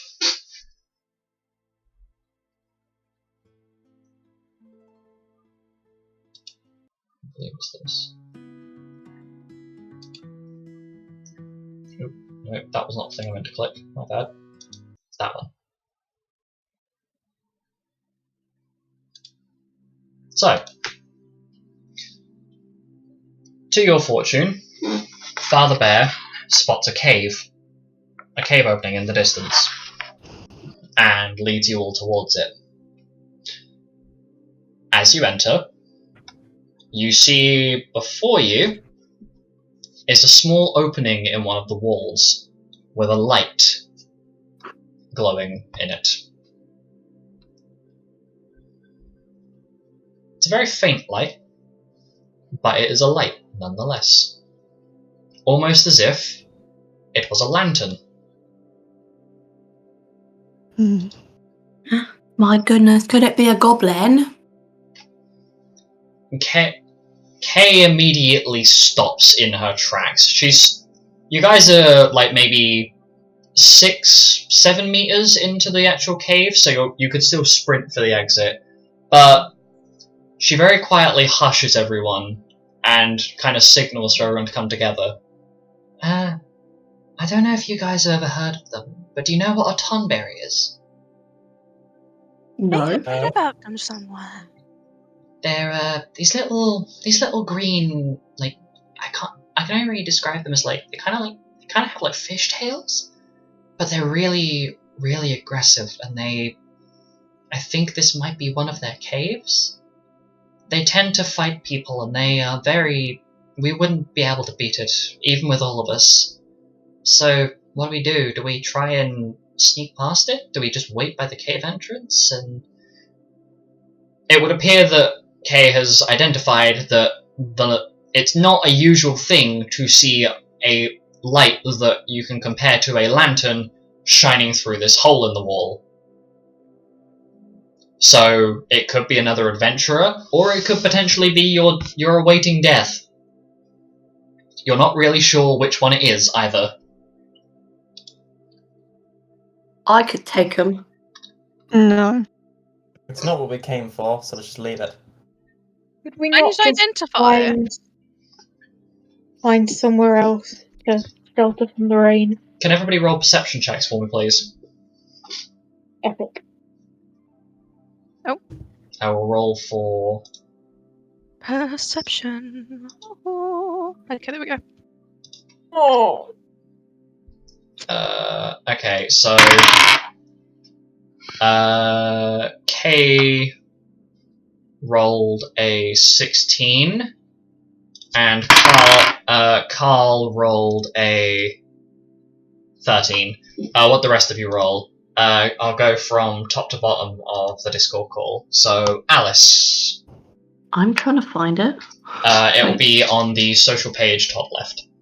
Ah, social page. That'll be why I can't find it. Sorry. That's alright. 11. Okay. Maria? 23. Jasper? 7. Milo?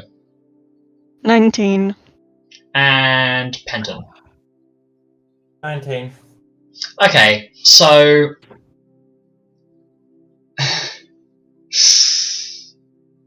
Jasper and Alice, you're the only two that don't really click, but the rest of you notice that one of you is missing. One of you is not currently huddled together and is absent. Is it Zanus? Yes. You notice that Zanus is not with the group. And I'm assuming that you guys are immediately going to go, oh shit, where is he? You see, like, you're lucky enough that you have, if I remember correctly, Milo does have dark vision. Let me double check. If I'm right, it's like 60 feet, isn't it? 60 feet. Yep, okay, I did remember correctly. So you see Zanus just tottering his way over to the entrance, and he pokes his head through the hole in the wall, and lets out a big of surprise.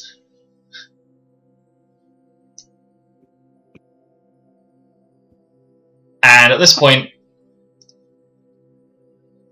I'd like everybody to roll me a d20. I guess it would be like a charisma save. Charisma save. Yeah. K fails immediately. So K K rolls a 5, but it's a nat 1. Oh shit! Yeah, I forgot to roll Father Bear's things. Mr. Priest Bear. Father Bear rolls a 22. And Carl rolls an 18. By the way, this is a non-magical save, just referring to to the section of your sheet you should be looking at. Just to make sure you're aware. So, Kay failed, Carl is fine, Father Bear is fine, Alice. 11. You fail. Mario. No! 18. You succeed. Jasper. 15. Was that 16, was it? 15. 15. Okay, you succeed. Milo. 11. That's a fail. Penton. 18. Okay, so you succeed. Those of you who fail, you immediately can feel your heart beating in your chest. Like, there's a moment of sheer panic of, oh shit, are we about to die? As Zanus turns around with a big grin on his face and goes, It's just a glowing bit of crystal, guys. It's all shiny. And there's, from those of you that fail the save, you feel like a massive weight has just been lifted off of your shoulders. Because you thought you were all about to die. But thank God for the fact that you aren't dead. And as I'm gonna say that Carl, Father Bear, and Kay have started moving over towards the little entranceway to settle in for a little while until the storm passes. But is anybody else going in, or a couple of you gonna stay outside of the little hole in the wall? I'll go in. I'll go in. Jasper, Maria, and Alice, are you going into the hole in the wall? Yeah, let's go. Okay, so I don't have much of a choice here, but okay. as you go into the hole in the wall, you find it's a nice little cushy area with these large greenish-blue coloured crystals in like a large density in parts of the wall. And they appear to be emitting almost... It is very much like a lantern. They seem to have like the same light intensity as a candle. And it's just filling the room with this bluish-green light.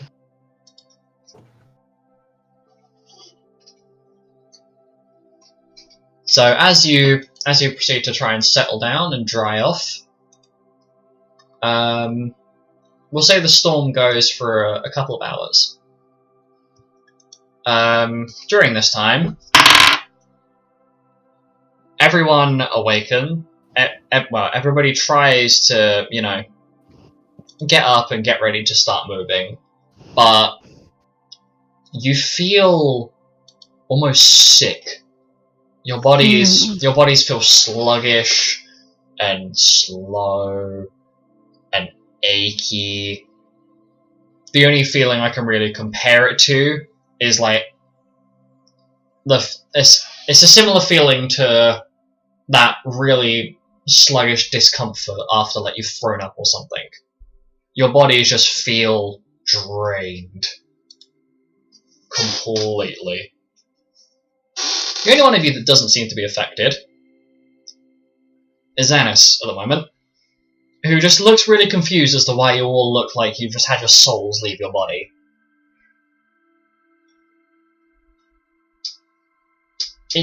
He kind of starts physically dragging people out of the hole in the wall.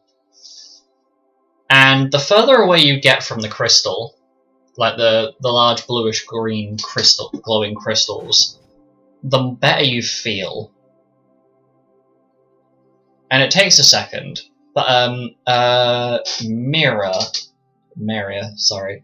Can you roll me a history check to see if you can recall reading about something like this in a book? Nat 20. Oh my god, I'm rolling so good today. Hey, you recognize the crystal from a book that you've read back in the Atisa estate.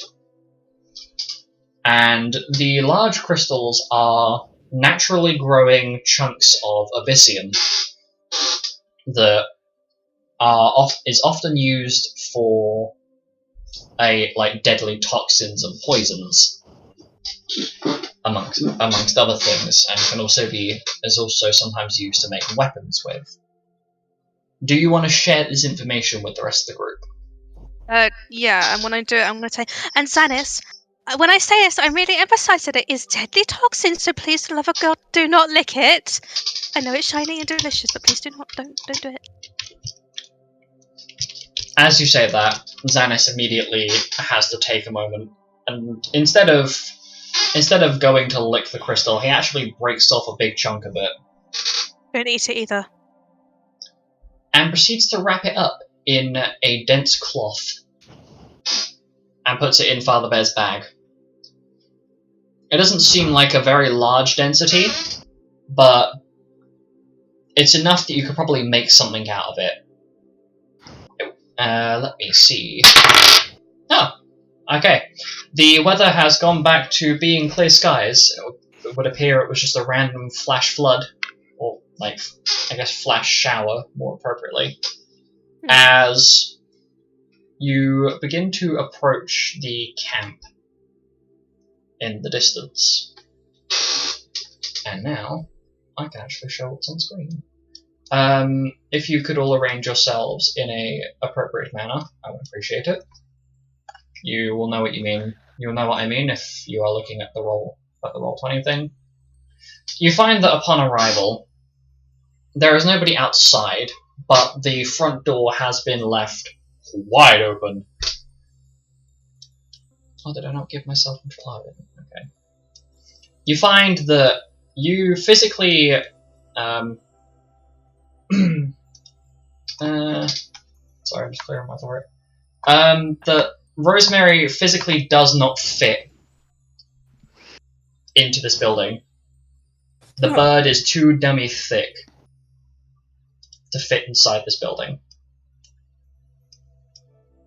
It would appear you have arrived at the Bandit Camp.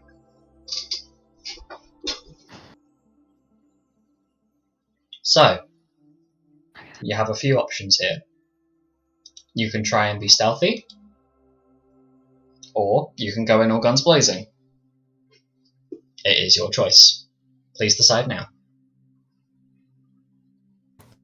So stealth. I would say stealth. Guns blazing. Alice, have no. Let's give stealth a go. Happy. Okay. Sorry, just updating Carl's ammunition. Or Carl's? Milo's. Sorry. I'm going to do that a lot, and I apologise in advance. Insert joke about similar-looking twins. While you are here, I would like you guys to roll me initiative, just so that when combat event inevitably goes, that I have your scores. So if you could please proceed to roll your initiative now, so that it will save me the effort of doing it later. That's a 16 for Carl. Poor Rosemary is just getting left outside for this. Where's Hell. initiative? Your It's in initiative bonus... combat. Yeah, combat, underneath where your stats are. So it will be your AC and then your initiative bonus. Okay. Oh, pretty good. Fun there. Okay. I am not rolling too bad on these ones. Normally, when I'm rolling NPCs, I roll horrifically. Pardon you. Pardon me. You finally messed up. Finally an on-stream burp. Damn. That was number 14. Finally got him. Got him. Okay, I'm just gonna set that. Okay, Alice, what did you roll? I rolled a natural 20, so 22. Fuck me. Okay. Hell yeah. Maria. Wait, how do I do maths? Basic maths. 18. 18. Okay. Jasper. 19. 19. Damn. No, weapon. Penton. I rolled an unnatural 20. Nice. Wow. And Milo. 15. 15. Unironically, not bad, considering the last couple of times we've rolled initiative. Don't start. No. Flashback to the Origin campaign. I'm getting flashbacks to all of the campaigns that I have been in, and no. I mean, dear God, like, remember at the start of the last campaign where Felly was just constantly moving last? Yeah. Anyway. I love how Mary at level 1 already has higher initiative than Felly at the end game. Moving swiftly onwards. In the room, you can hear there's like doorway. There's a doorway in front of where Milo is, as you've all kind of tried to cram into this hallway.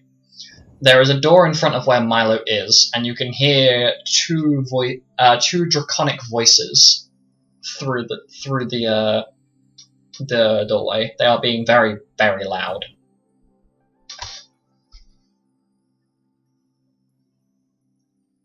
See if I can listen in through the door. What are they saying? Roll perception, please. 18. 18. So you can hear them. They are talking. They're talking about something in a very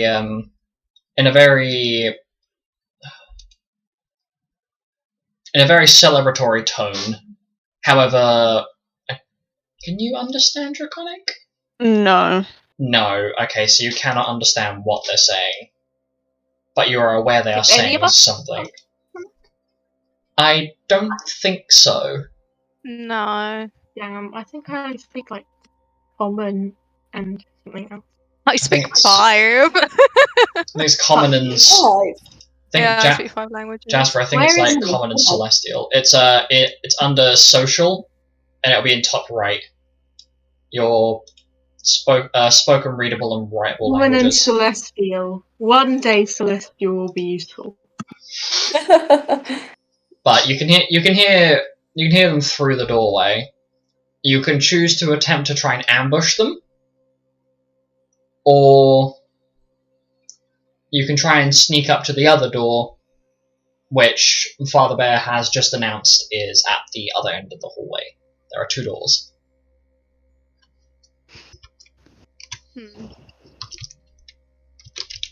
This is the bandit camp, yeah. Yes. Are there traps? Good question. Do you want to roll investigation on the doors? Yeah. Yeah. Okay. Penton, you take one door. Mira, you can take the other. Can you both roll me investigations? 15. 15, and Penton, what did you roll? It's 14. It appears that neither of the doors are trapped. Okay.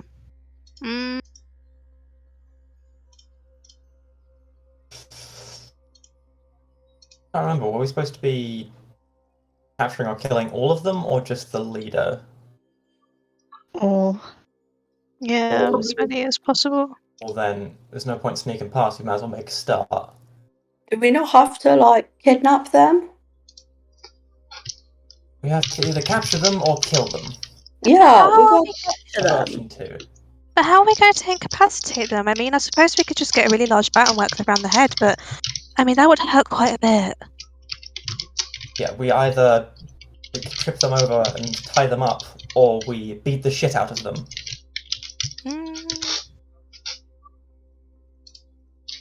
I'm ready to beat the shit out of them. If they resist me, then Then by all I means, can Alice, regret it. you go first. Zanus is bobbing in place with Alice, very much eager to try and win the day through bravery. And Alice, are you and Zanus about to charge the room? Yes. Okay. So, using I already pre-rolled their initiative scores. If you would like to move into the room, I'm just going to move the stream's POV so they can see the room that you're about to charge into. And There we go. there we go. Okay, so Where's the corridor we're in? Can we Pardon? move past each other? Can we move past each yeah. other in the corridor we're in? yes.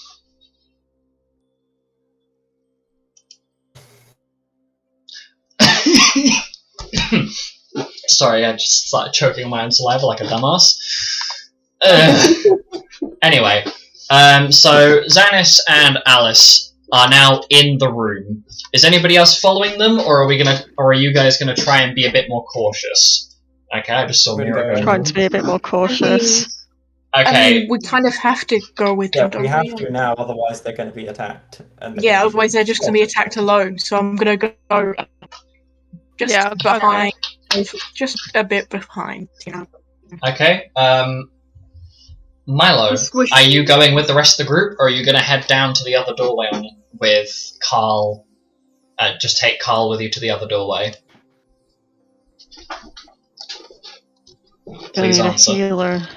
Gonna need a healer if something messes up. I'm gonna be standing behind the door. Okay, Carl is going to join you. Kay is just sitting in the back, and Father Bear is already very politely tried to move through the doorway so he can be there in case. Okay, so initiating Focus your initiative. attack and get them before they can call for help. Okay, so Zanus is the first one to move because I rolled really high. A high dex character, let's go. Can't sit down. He fucking can't. Proceeds to move 30 feet, so 5, 10, 15, 20, and proceeds to try to strike the yellow dragon. It's a yellow dragonborn bandit, and rolls an 11. Does that hit? So I should really change what's playing in the background. Roll. Wait, no, it's not an 11. What am I doing? I can't do basic math, guys. Help. Me. No, okay, that's a miss. So he takes the gun knife and swings, and gets a bit too overzealous as he doesn't pack. It doesn't pack enough force to puncture the scales, and so it just kind of bounces off the Dragonborn Bandit's scales. Next person to move is Alice. If you don't drop your weapons, then I'm gonna arrest you both. They Yeah, proceed. you tell them. They proceed to shout something back aggressively in Draconic before drawing their. Let me just double check what they're actually holding. Before drawing their scimitars and preparing to charge. I'm gonna draw my obsidian short sword and wrong tab. One up. And try and hit the one that Zanus was going for. I rolled a 12. A 12 to hit. Yeah. That's a miss. Sorry, I'm just It's trying all in the to. talk.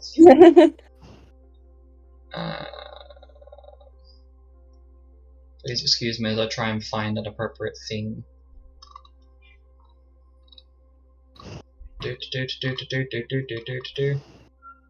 I can't find the thing that I'm looking for. Why can't I find the fucking theme? Give me a second, I'm being a dumbass. I cannot find the thing that I'm looking for.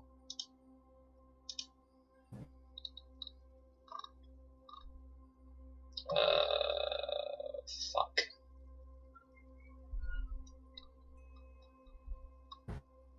Well, I guess we're just going with awkwardly chill music because I can't be asked to go and find it again. Anyway, moving swiftly onwards.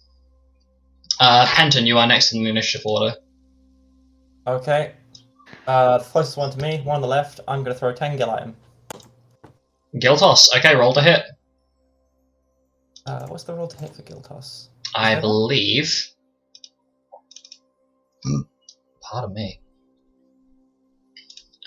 Gil toss is the.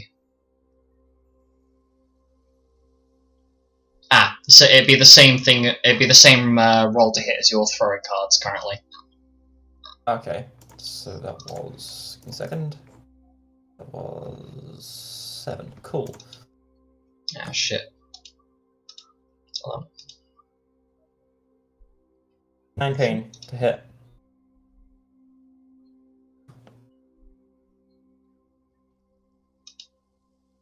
Sorry, I blipped for a second there. Just trying to make sure. Just double checking stream. I'd updated. You rolled a 19. 19. That hits. 4 plus 7. So. Okay, and the damage is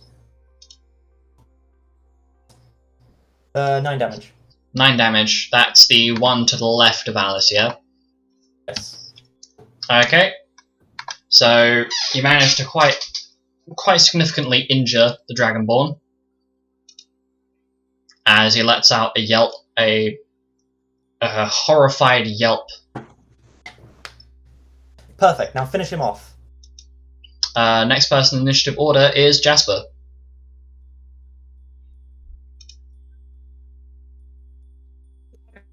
I forgot to activate my dark arts, so I'm just gonna do it now, and I think that's my Yeah, I think that is. takes an action, unless I have some sort of bonus action spell. Someone else finish them off. Nope, that's it. Okay. I'm gonna dark arts. And then Okay. that's it. There we go.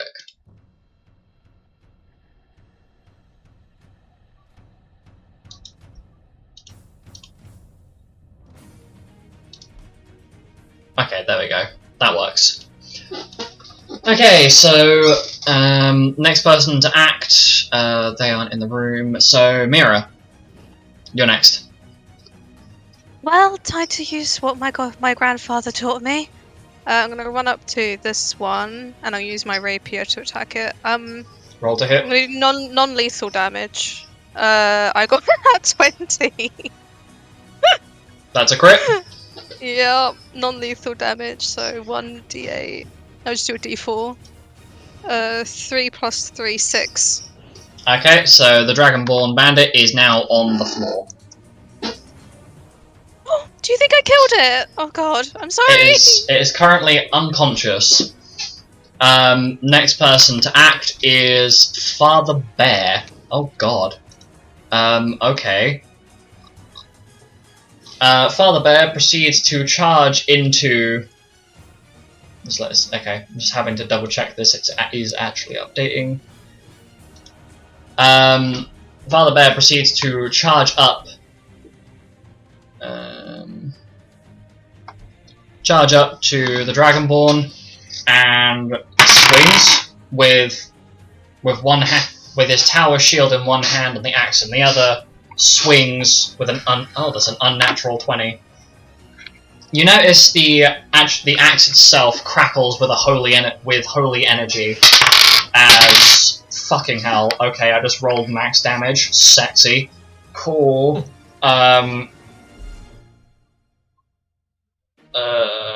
Basic maths, 12 plus that does a grand total of 18 points of damage. However, clearly has not gone for the lethal option and pretty much flat out kills the bandit. You killed it. However, that is to say he was oh yeah, he was. Okay, that was him that was next. During this, however, you realise that the bandit was midway through about to call for help. So the potential reinforcements have just been prevented from being notified just yet. Good work, team. Okay, so Pen's gonna go straight up to the one that he hit and search him for anything he has on him. Is anyone going to object to this? Sorry, what was the So question? what are you doing? Getting back the money I just lost. Money you just lost? What money did you lose? I threw Gil at him. I should clarify, Gil Toss destroys the coins after it's been thrown. So they are technically destroyed on impact. Are Okay. you sure that you lost some money? Yes, Didn't you do it on quite sure. purpose? He's just going to ignore her. Okay. On the yellow Dragonborn bandit, he has a scimitar, a light crossbow, and what appears to be 50 crossbow bolts on him. How much can I carry? You can carry a fair bit, however, you might not be able to sell... You may not actually be able to sell these items, as they do appear to have other people's names etched into them. It would appear that these weapons are trophies from other raided towns and militia and dead or murdered militia. But do they look like they would sell for? Potentially, it really depends on whether the merchant you're trying to peddle that off to would recognize the weapon itself. I'll take the scimitar. Okay. If I'll you go can just check make. the other one, see if he has any money. Well, had, because he's dead.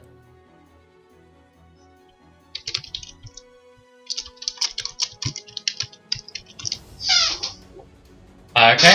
The other one appears to have roughly the same things on No him. money? No, unfortunately not. Okay. I won't take anything from him.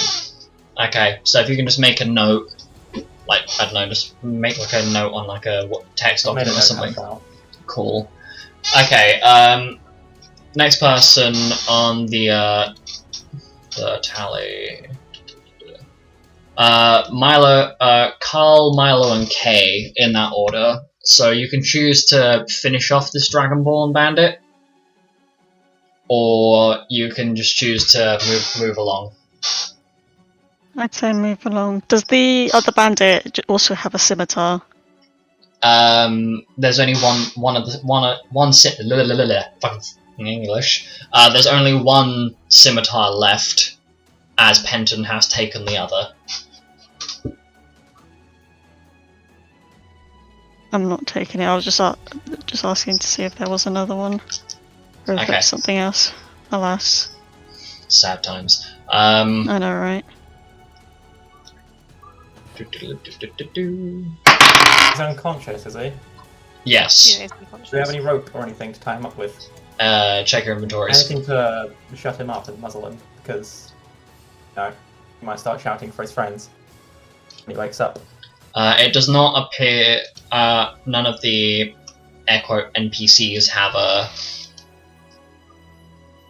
So Carl, Zanus, Kay, they do not have rope on them, and Father Bear does not appear to either.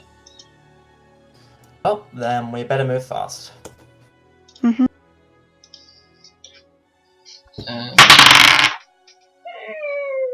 Okay then. You hear a slight commotion in the other room. Just gonna have Kay and Carl move on up. You hear a mild commotion in the other room. Alice, you can. The doorway in front of you, you can hear footsteps behind it.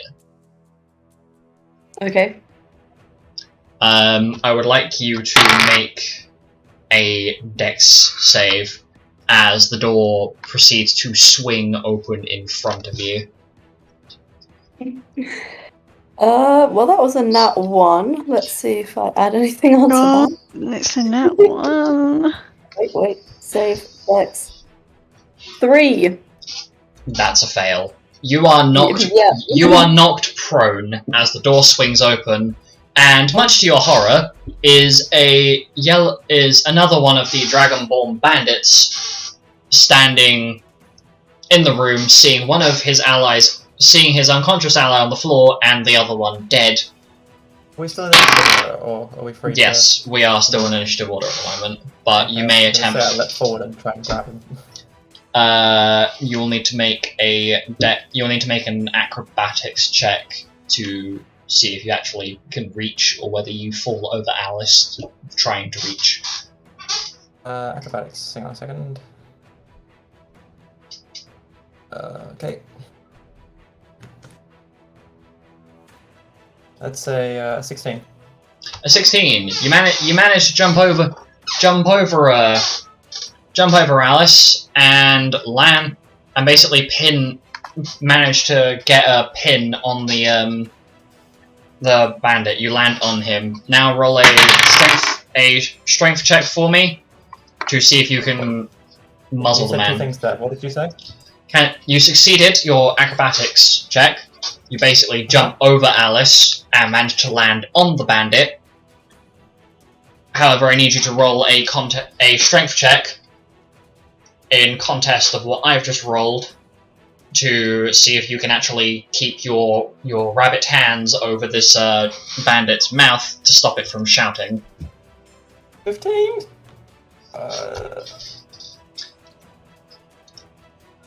Which is base strength, so whatever that is. Yeah, I have a -1, I think. So what did you roll total?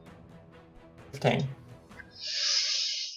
Ooh, okay. You manage for a few seconds to get your hands across this Dragonborn's mouth before he headbutts you. Ouch. Not really doing any damage, just stunning you slightly. As a draconic cry for help escapes its muzzle. Or its muzzle, its mouth. Gonna roll Look at the rest of the party, but you know, you could have helped me. 16. Okay, so the rest of the camp has been made aware that there is something amiss here. So you have lost the chance to get yourself some surprise rounds. However, upon your struggle, you find that Kay has pulled is now holding a staff, proceeds to launch a magical bolt from the end of this staff. Hey, Lilac's daughter not taking after him in terms of roll luck. And you watch as this magical bolt of earth fires. And not having any. Yeah, fires out of the staff, dealing a grand total of 9 earth damage. But because it's a yellow dragonborn, that's doubled. So 18 earth damage to the Dragonborn, and it basically ends the man. As you just hear a sickening crunch upon the bolt impacting.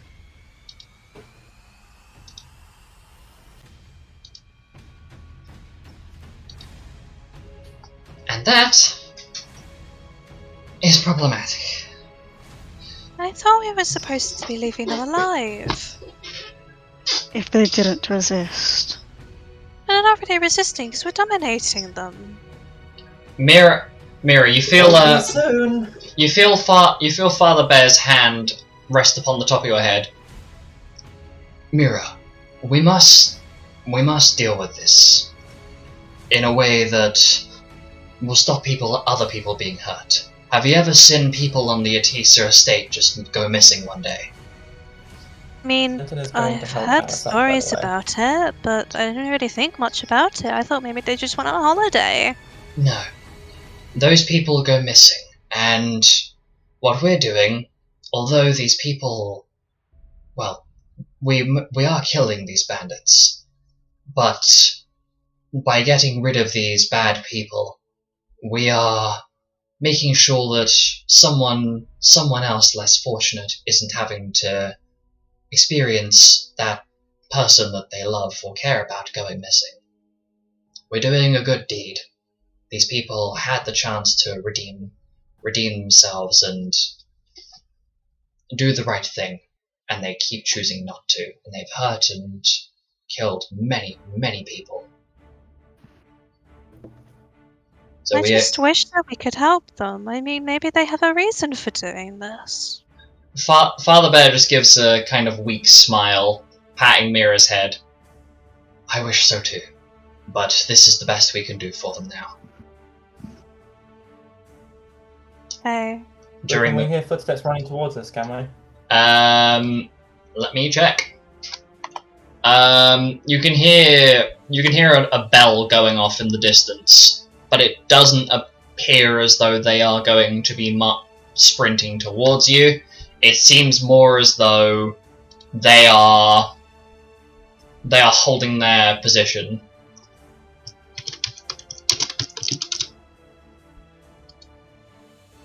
Right then.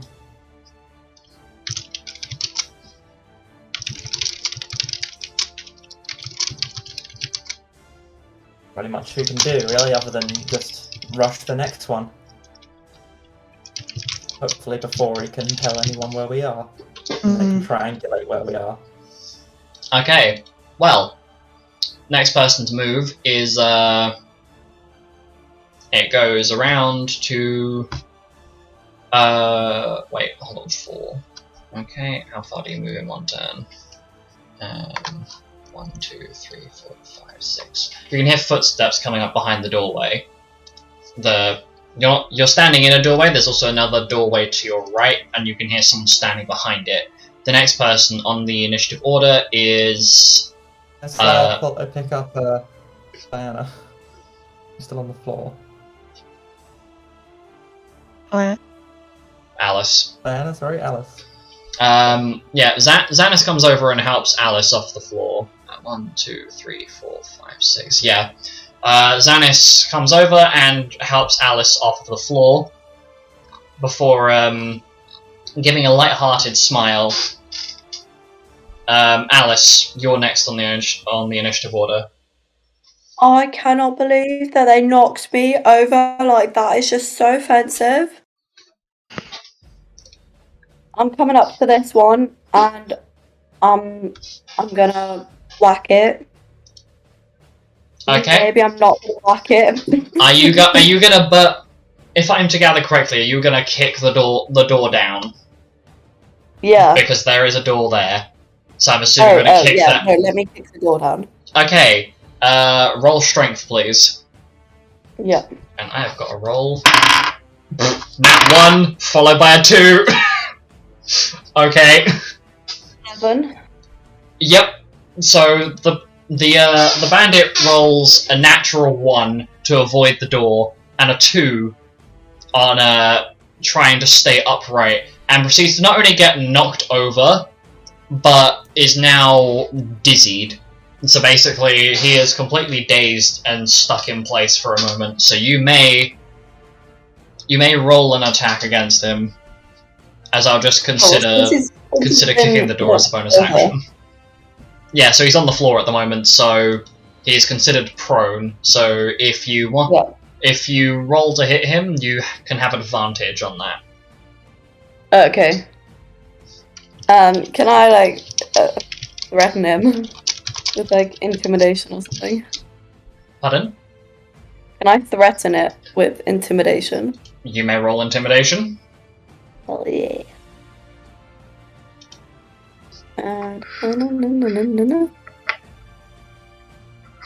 25. Yeah, it's not happening. Yeah, you managed to intimidate the bandit, who is currently on the ground, and isn't really fully with it, but has enough of an idea to know that, you know, some things aren't going to go well. Yeah. Can I just shout surrender now, or I'm gonna knock you out? Shout it. Your shout echoes through the area, alerting the nearby rooms that there is definitely someone in this building.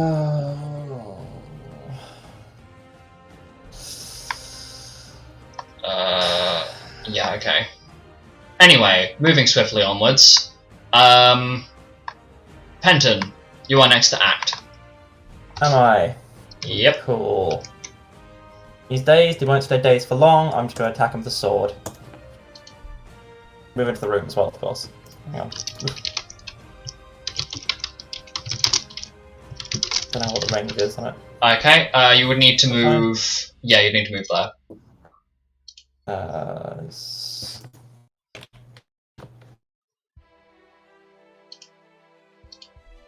Oh, I've put -6 instead of +6, hang on. Oh, 24! 24 total? Yeah, that definitely hits. 18 rolled. Yeah, that definitely hits.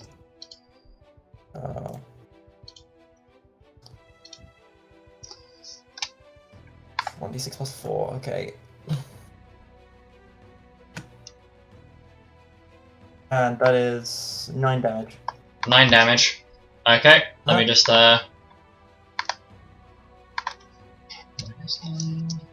Okay. Moving on to the next person, which is Jasper. So you are next. I am. Can I?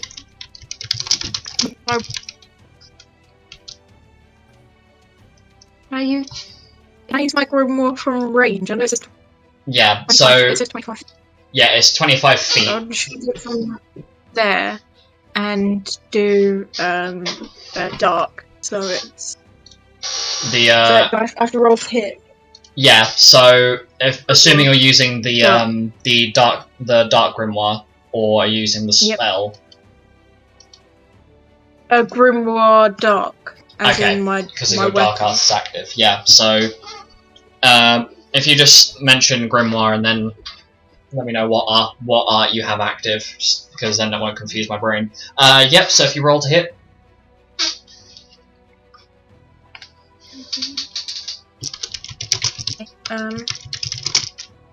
Lost. Oh, 19. That hits. Okay, it... Does it count as an elemental spell? No. It'd be treated like a cantrip. So it's still a dark spell. No, it'd be treated as though it were a weapon. It wouldn't gain the bonuses of the light and dark arts. Okay, cool. So it's just a D4 2 plus 3, so 5 damage. 5 damage. Do you intend to kill the bandit? Is the question. Could I, Are you intended to Okay. kill or knock unconscious? I'm asking you. Sure, I'll kill him, just in case. Bonk. Please tell me I actually hit the right key. I didn't. There you go. The next bandit has fallen. And that was number 4. So you are dead, and you are dead. Bonk. Okay.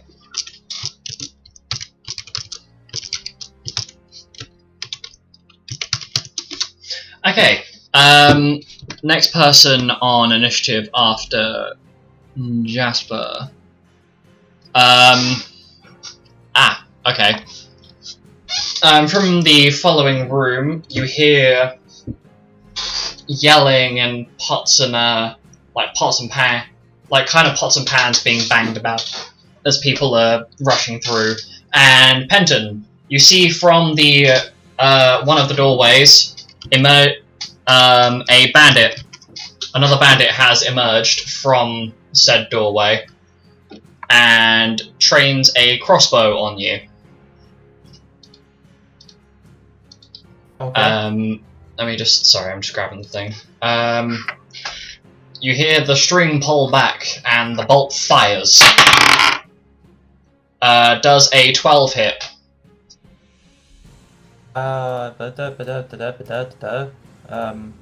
AC. Your AC is above where your initiative was. It does not. Okay, the bolt streaks past and hits the wall behind you. Initiative. Back to the initiative track. Next person to act is Mira. God. Okay. I guess I'm gonna have to kill him, aren't I?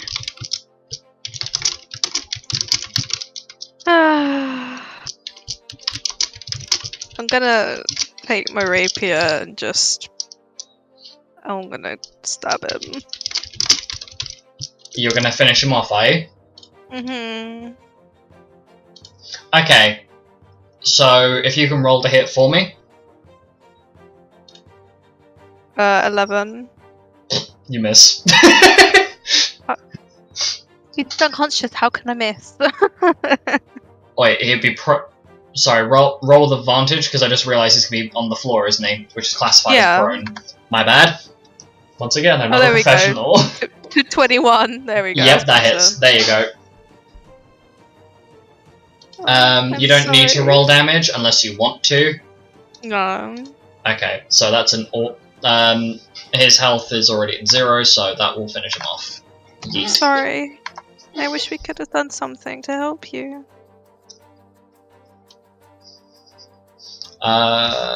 Right. Left. That was number 1, so yeet. Next person to act is Father Bear, who, after giving Mira an apologetic smile, proceeds to Frig. Why is my brain having a hard time trying to work this out? Father Bear proceeds to move up to Milo and casts magic weapon on your handgun. So for the next 3 minutes, you have a +1 to your hit and damage, and it's treated as a magical weapon. Thank you.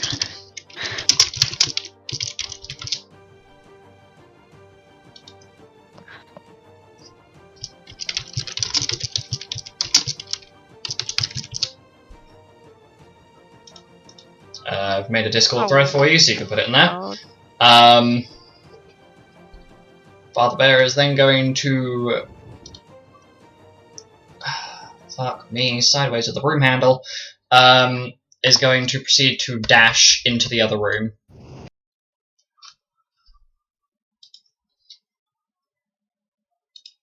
And that's his turn done.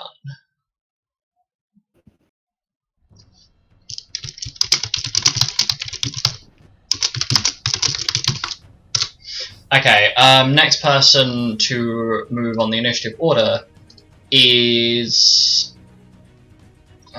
where is this one? Sorry, I'm just double checking I do have the right place. Yeah.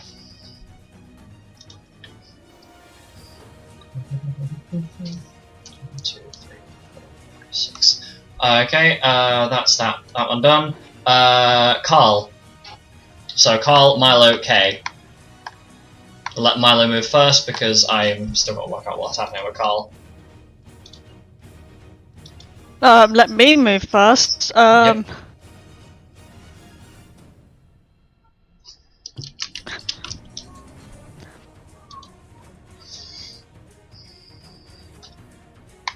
I'm in pain. I'd have to dash to get into the room. The growing pains of D&D be like. I'm gonna dash. I'm going to move past Jasper and Alice into the next room and action dash to stand here. Okay.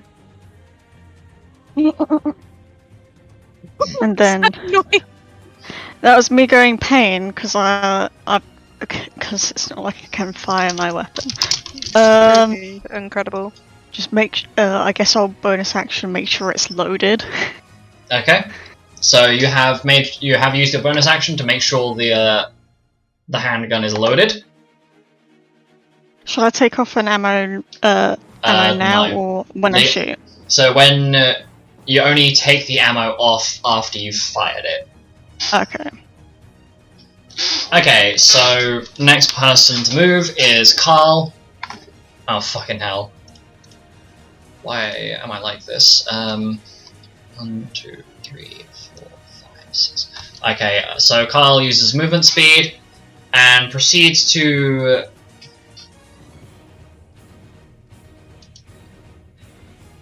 uses... Do I? No. No, I'm not going to have him use that yet. He prepares himself with his spear, getting ready to strike in case someone appears out of the middle of nowhere. Meanwhile, little Miss Lavender, just make sure that the stream is actually updating again. Oh my god. Okay, there we go.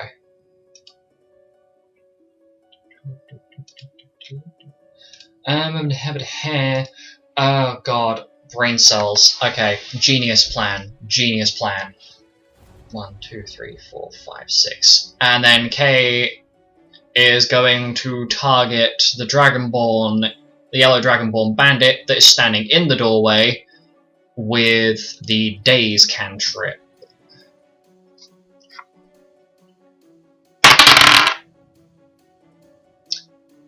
Oh! Is that a fail? That's a fail. So, the Dragonborn bandit is now dazed for 1 round. And that is the end of Kay's turn. Shiza. Okay. 1, 2, 3, 4, 5, 6. Milo, one of the Dragonborn bandits moves past his dazed companion in the doorway, pulls out his crossbow, and proceeds to shoot him.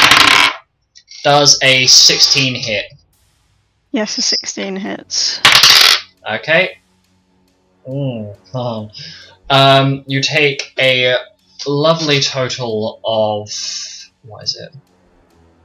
4 damage? Yeah, 4 piercing damage. Wrong one. Okay.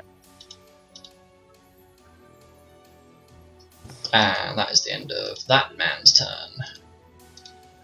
Okay. So the noises of fighting and Alice's very useful shouting have attracted the attention of other members of the Bandit Camp. However, it appears as though some of the Bandit Camp members are in areas that are not exactly accessible right now. You can, however, on one of the walls nearby, a detail that I haven't really been able to point out yet. On one of these walls there is a statue of a Medusa, and you can hear draconic noises coming from behind the wall, specifically behind where that Medusa statue is. In the meantime, just move you. Ah, okay. You.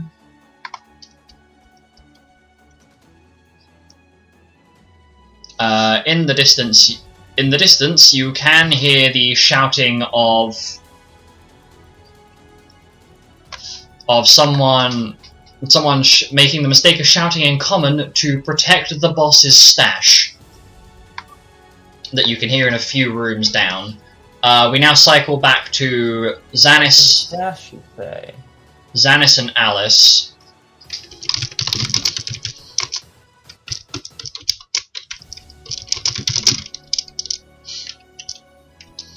Is Zanus going first? Not yet, no. Okay. So I will let Alice move first because it's just more logical.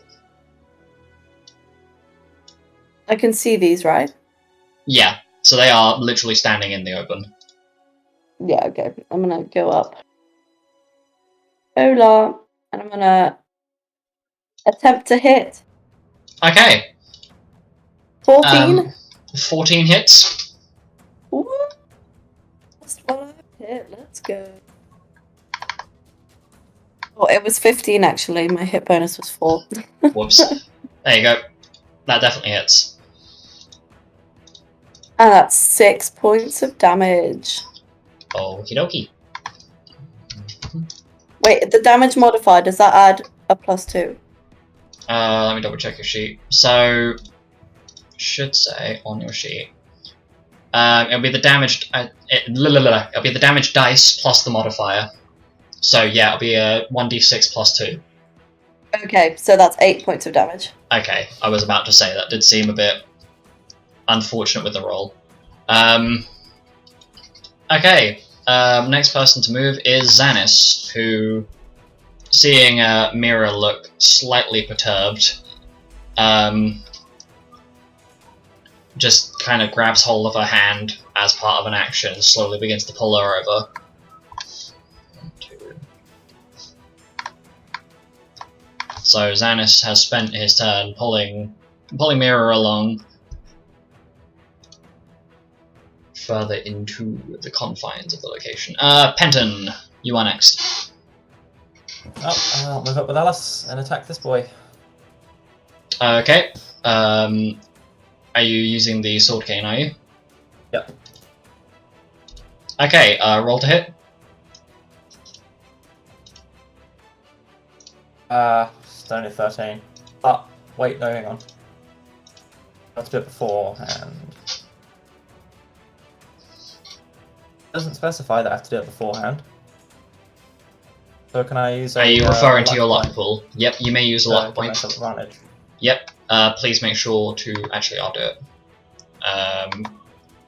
Mr. Leno, attributes and abilities. Okay, you are on... if you've just used up a luck point, do your 23. thing. 23, that hits. And then it's...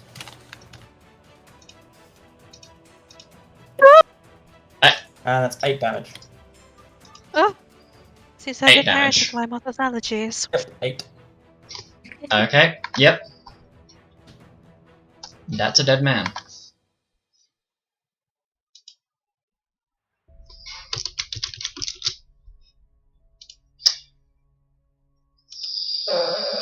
Brain cells are depleting at a rapid rate. Jasper, it is now your turn. Okay, so I'm going to walk in 5, 10, 15, 20. There we go. Keep. And then use my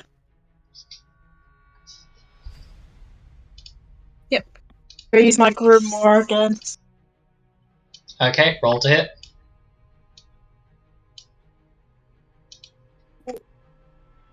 9. 9 does not hit. Ooh. Ooh. That's a shame. Yeah, just a bit. Very well. Okay, That'll be all. next person to move then is the bandit who is still dazed, so Mira. Never mind, she's just wandered up. She's just gone to go and blow her nose, isn't she? Oof, well, I guess I'll come back to Mira. Bandito. Okay. Next person to move is Father Bear, who, seeing the crossbow bolt in Milo, proceeds to cast Cure on you, and you are healed for 10 health.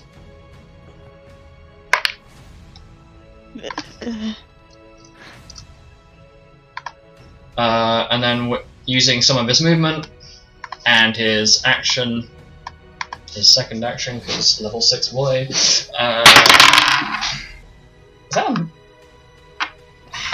Okay, that is concerningly close. It's a 14 to hit. Yikes.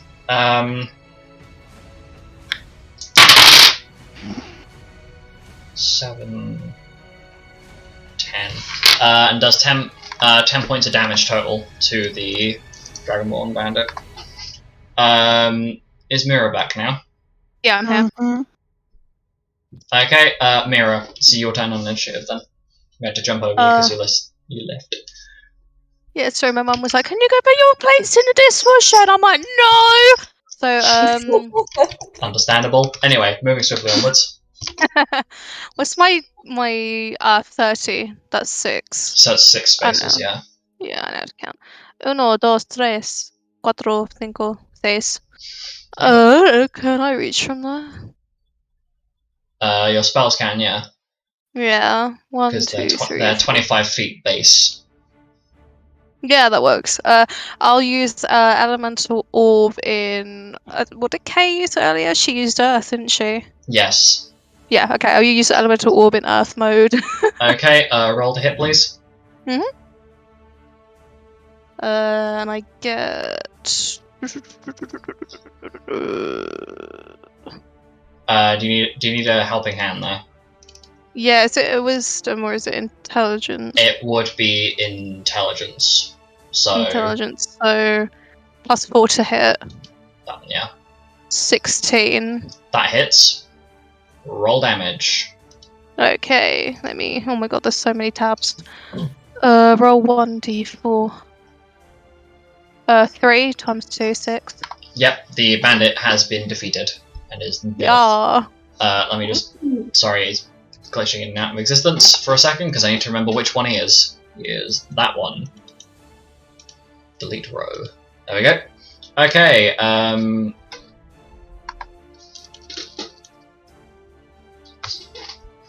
Okay, I really hope that isn't. Oh my god, you can just see it's come on screen on the stream.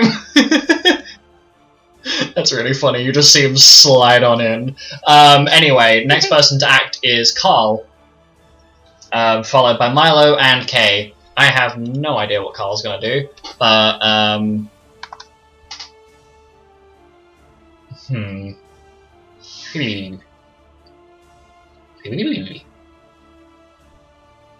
Carl is going to move out to. It's going to move into the doorway with spear in hand, as the sounds of someone moving in that hallway echoes through it. Milo, what are you doing? Yeah.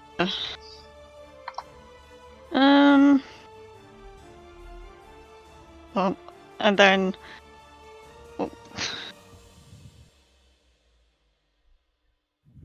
If anything comes in within 20 feet, I'll shoot them.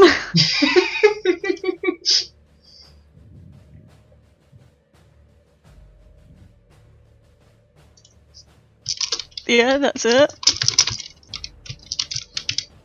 Okay.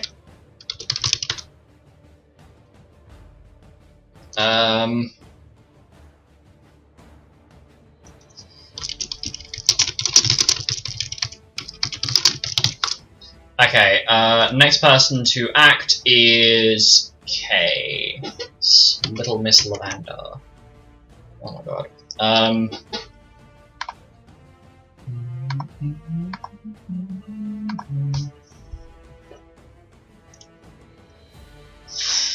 Kay is going to move 5, 6, and proceeds to start investigating the Medusa statue.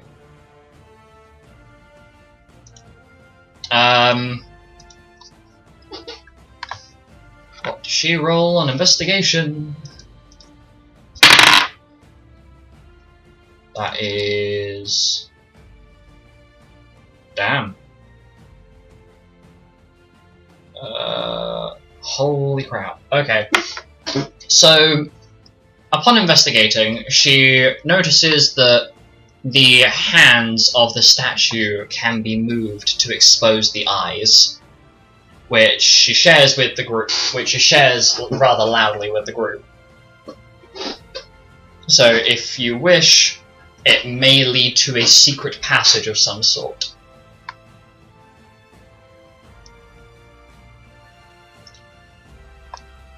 Oh god, hiccups. I am awful today with hiccups. Right. He hold a hole. Let me know when I make sense. Okay. 1, 2, 3, 4, 5, 6. 1, 2, 3, 4, 6.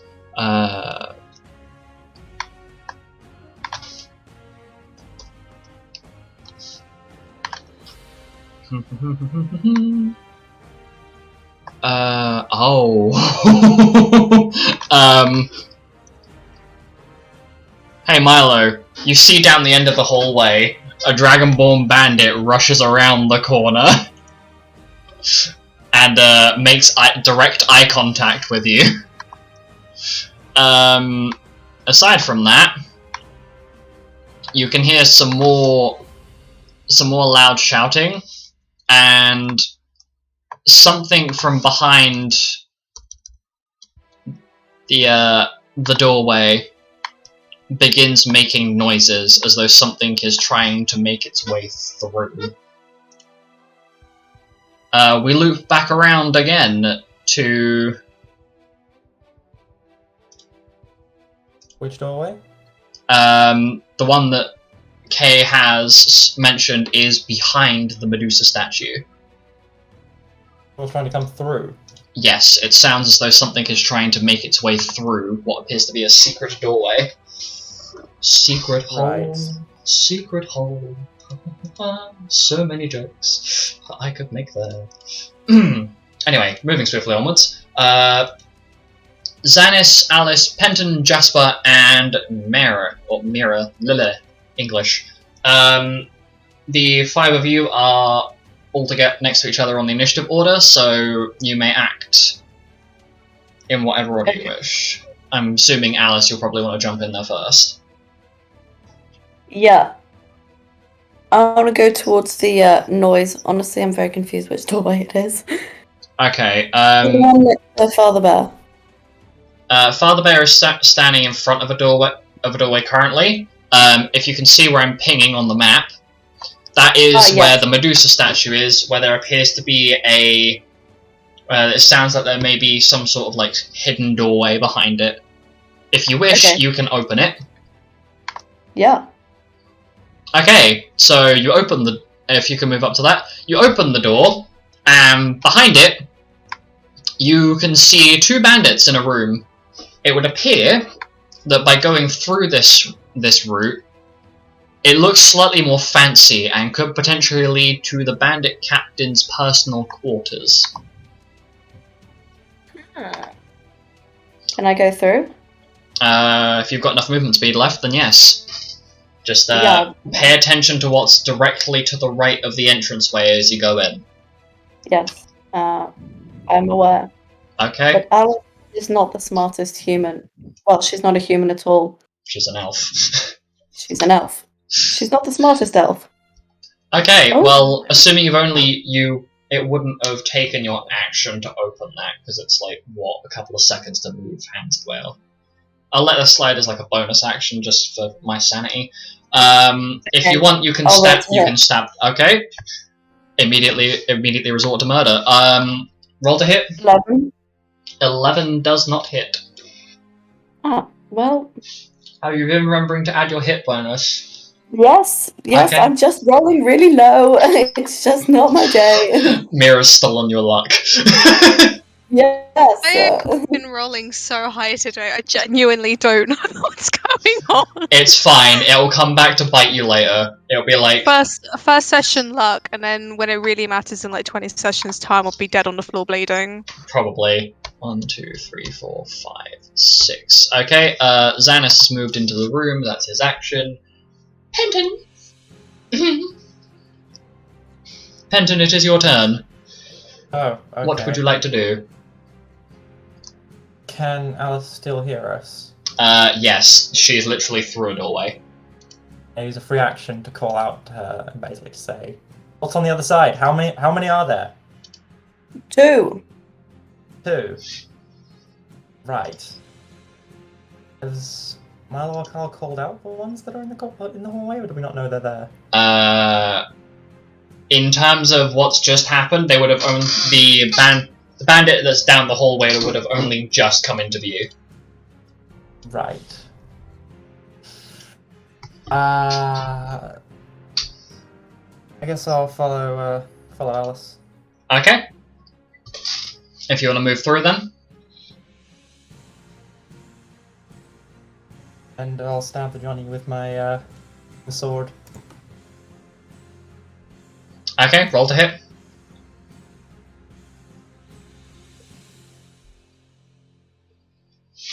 Yes! Oh. And 20. Nat 20. Mhm. Okay, roll damage. Roll 26. So it's double damage, right?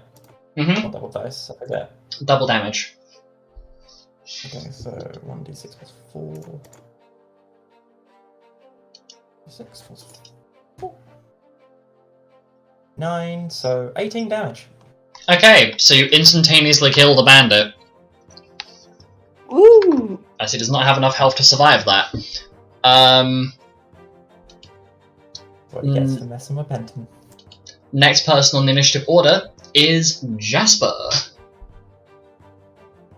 Hold on.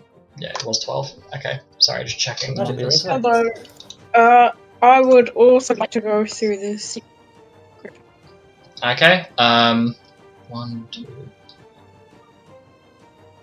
Okay, yeah, you should have enough movement speed to. You can make it two tiles out from my Alice's. So if I just grab the ruler. So basically, yeah, you got the room. Okay.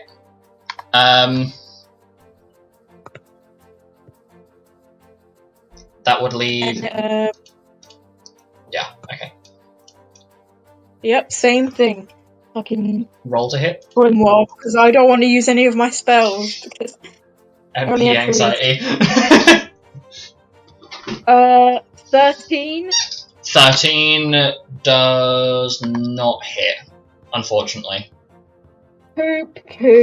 One off. Oh. Yeah. Yeah. That would mean Alstramira, you are next to Hello. act. Yoink, gonna run up here. And I'm gonna Do you have the Sephora. movement speed? Yeah, I know. 1, 2, 3, 4. Doorway I don't know is if that there, counts. Oh, it's there! Oh, you didn't tell me this. so You did you'd tell be me just this. outside the door. Bruh, okay, can I still reach? You are at the doorway, Meaning... meaning you There's can't go nothing- through the doorway yet, Hmm, unless it's you 25 dash. I mean, I can throw a spell through, can't I? It's 25 feet. Just, yeah. Whee. Okay, I'm gonna chuck a Earth Elemental Orb at it. Okay, roll to hit. 16. Sorry, 17. 17 hits. Yay. 3. So 6. Okay. So question for you guys. It is 8 o'clock now. Would you like to carry on, or would you like to stop at the end of I'm the? fine, carry on. I'm tired, to be honest. Shall we Yeah. finish out the initiative order then and Yeah. roll that? Okay. That's So, good. now I've got to find the numbers again. You are in the 1, 2, 3, 4, 6. Okay, next person to move is Father Bear. 1, 2, 3, 4, 5. Yeah, I'm just gonna pop him there. 1, 2, 3, 4, 5, 6. Milo, you see a second bandit has appeared from down the hallway and proceeds to shoot a crossbow bolt that misses Carl completely. Next person to act would be Carl, Milo, and Kay, in that order. So, what are you doing?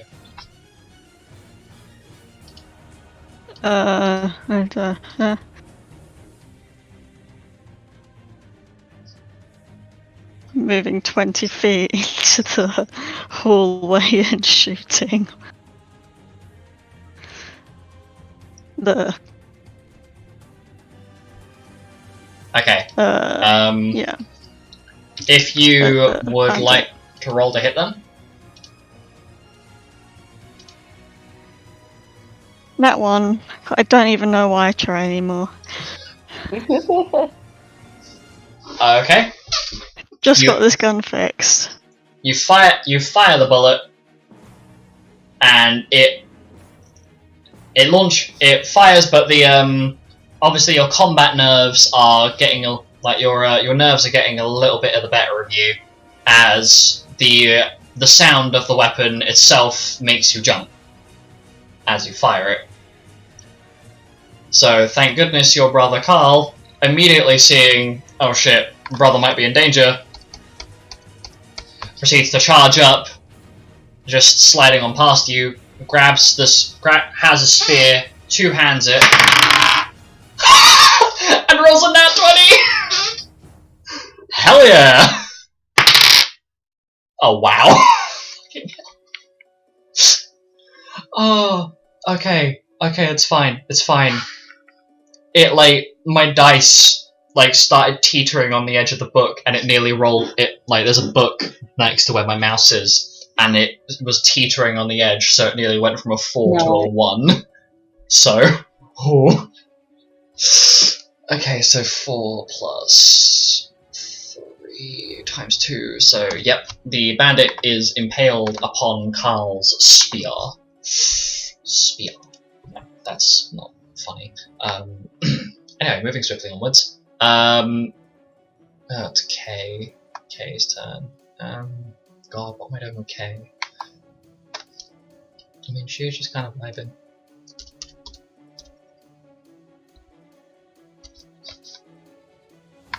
K's gonna do something really fucking dumb, because balls to the wall moment. And, where is it? Wait, hold on. That was a... There. I hit the wrong key. Roll to hit. Fires another small bolt of earth out of the end of her staff, rolling an unnatural 20 to hit, dealing a total of 16 earth damage. God, I am rolling really fucking high on K's things today. This is great. Now watch us all fall apart when we get to the next part, when we get to the second session, and it's just like, hey, by the way guys, you're all fucking dead. I really need to pay attention to which one of these are alive and which one of these aren't. Okay,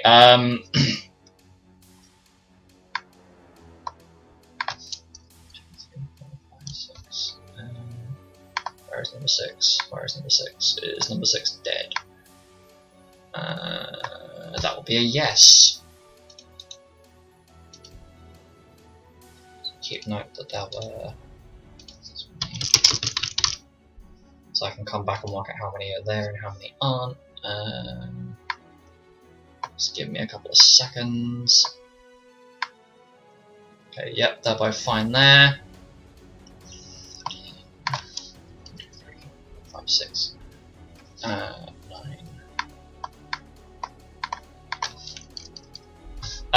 One of the Dragonborn bandits that was down the hallway proceeds to charge at Carl with scimitar in hand, and God, rolls a 8 to hit, so misses completely.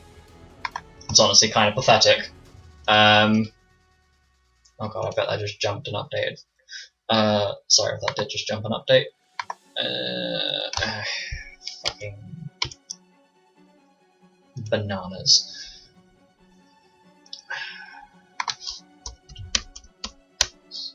And I think that's all it is. Emphasis on the word I think. Is there another one that's dead that I haven't paid attention to that's just disappeared off the map?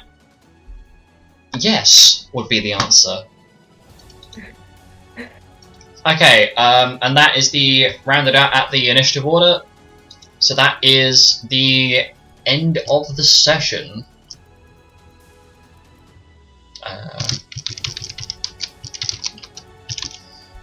Okay, so thank you everyone for tuning in. But this will be the end of the stream. Check out the YouTube link where I will be shortly uploading the VOD there. And have a good evening.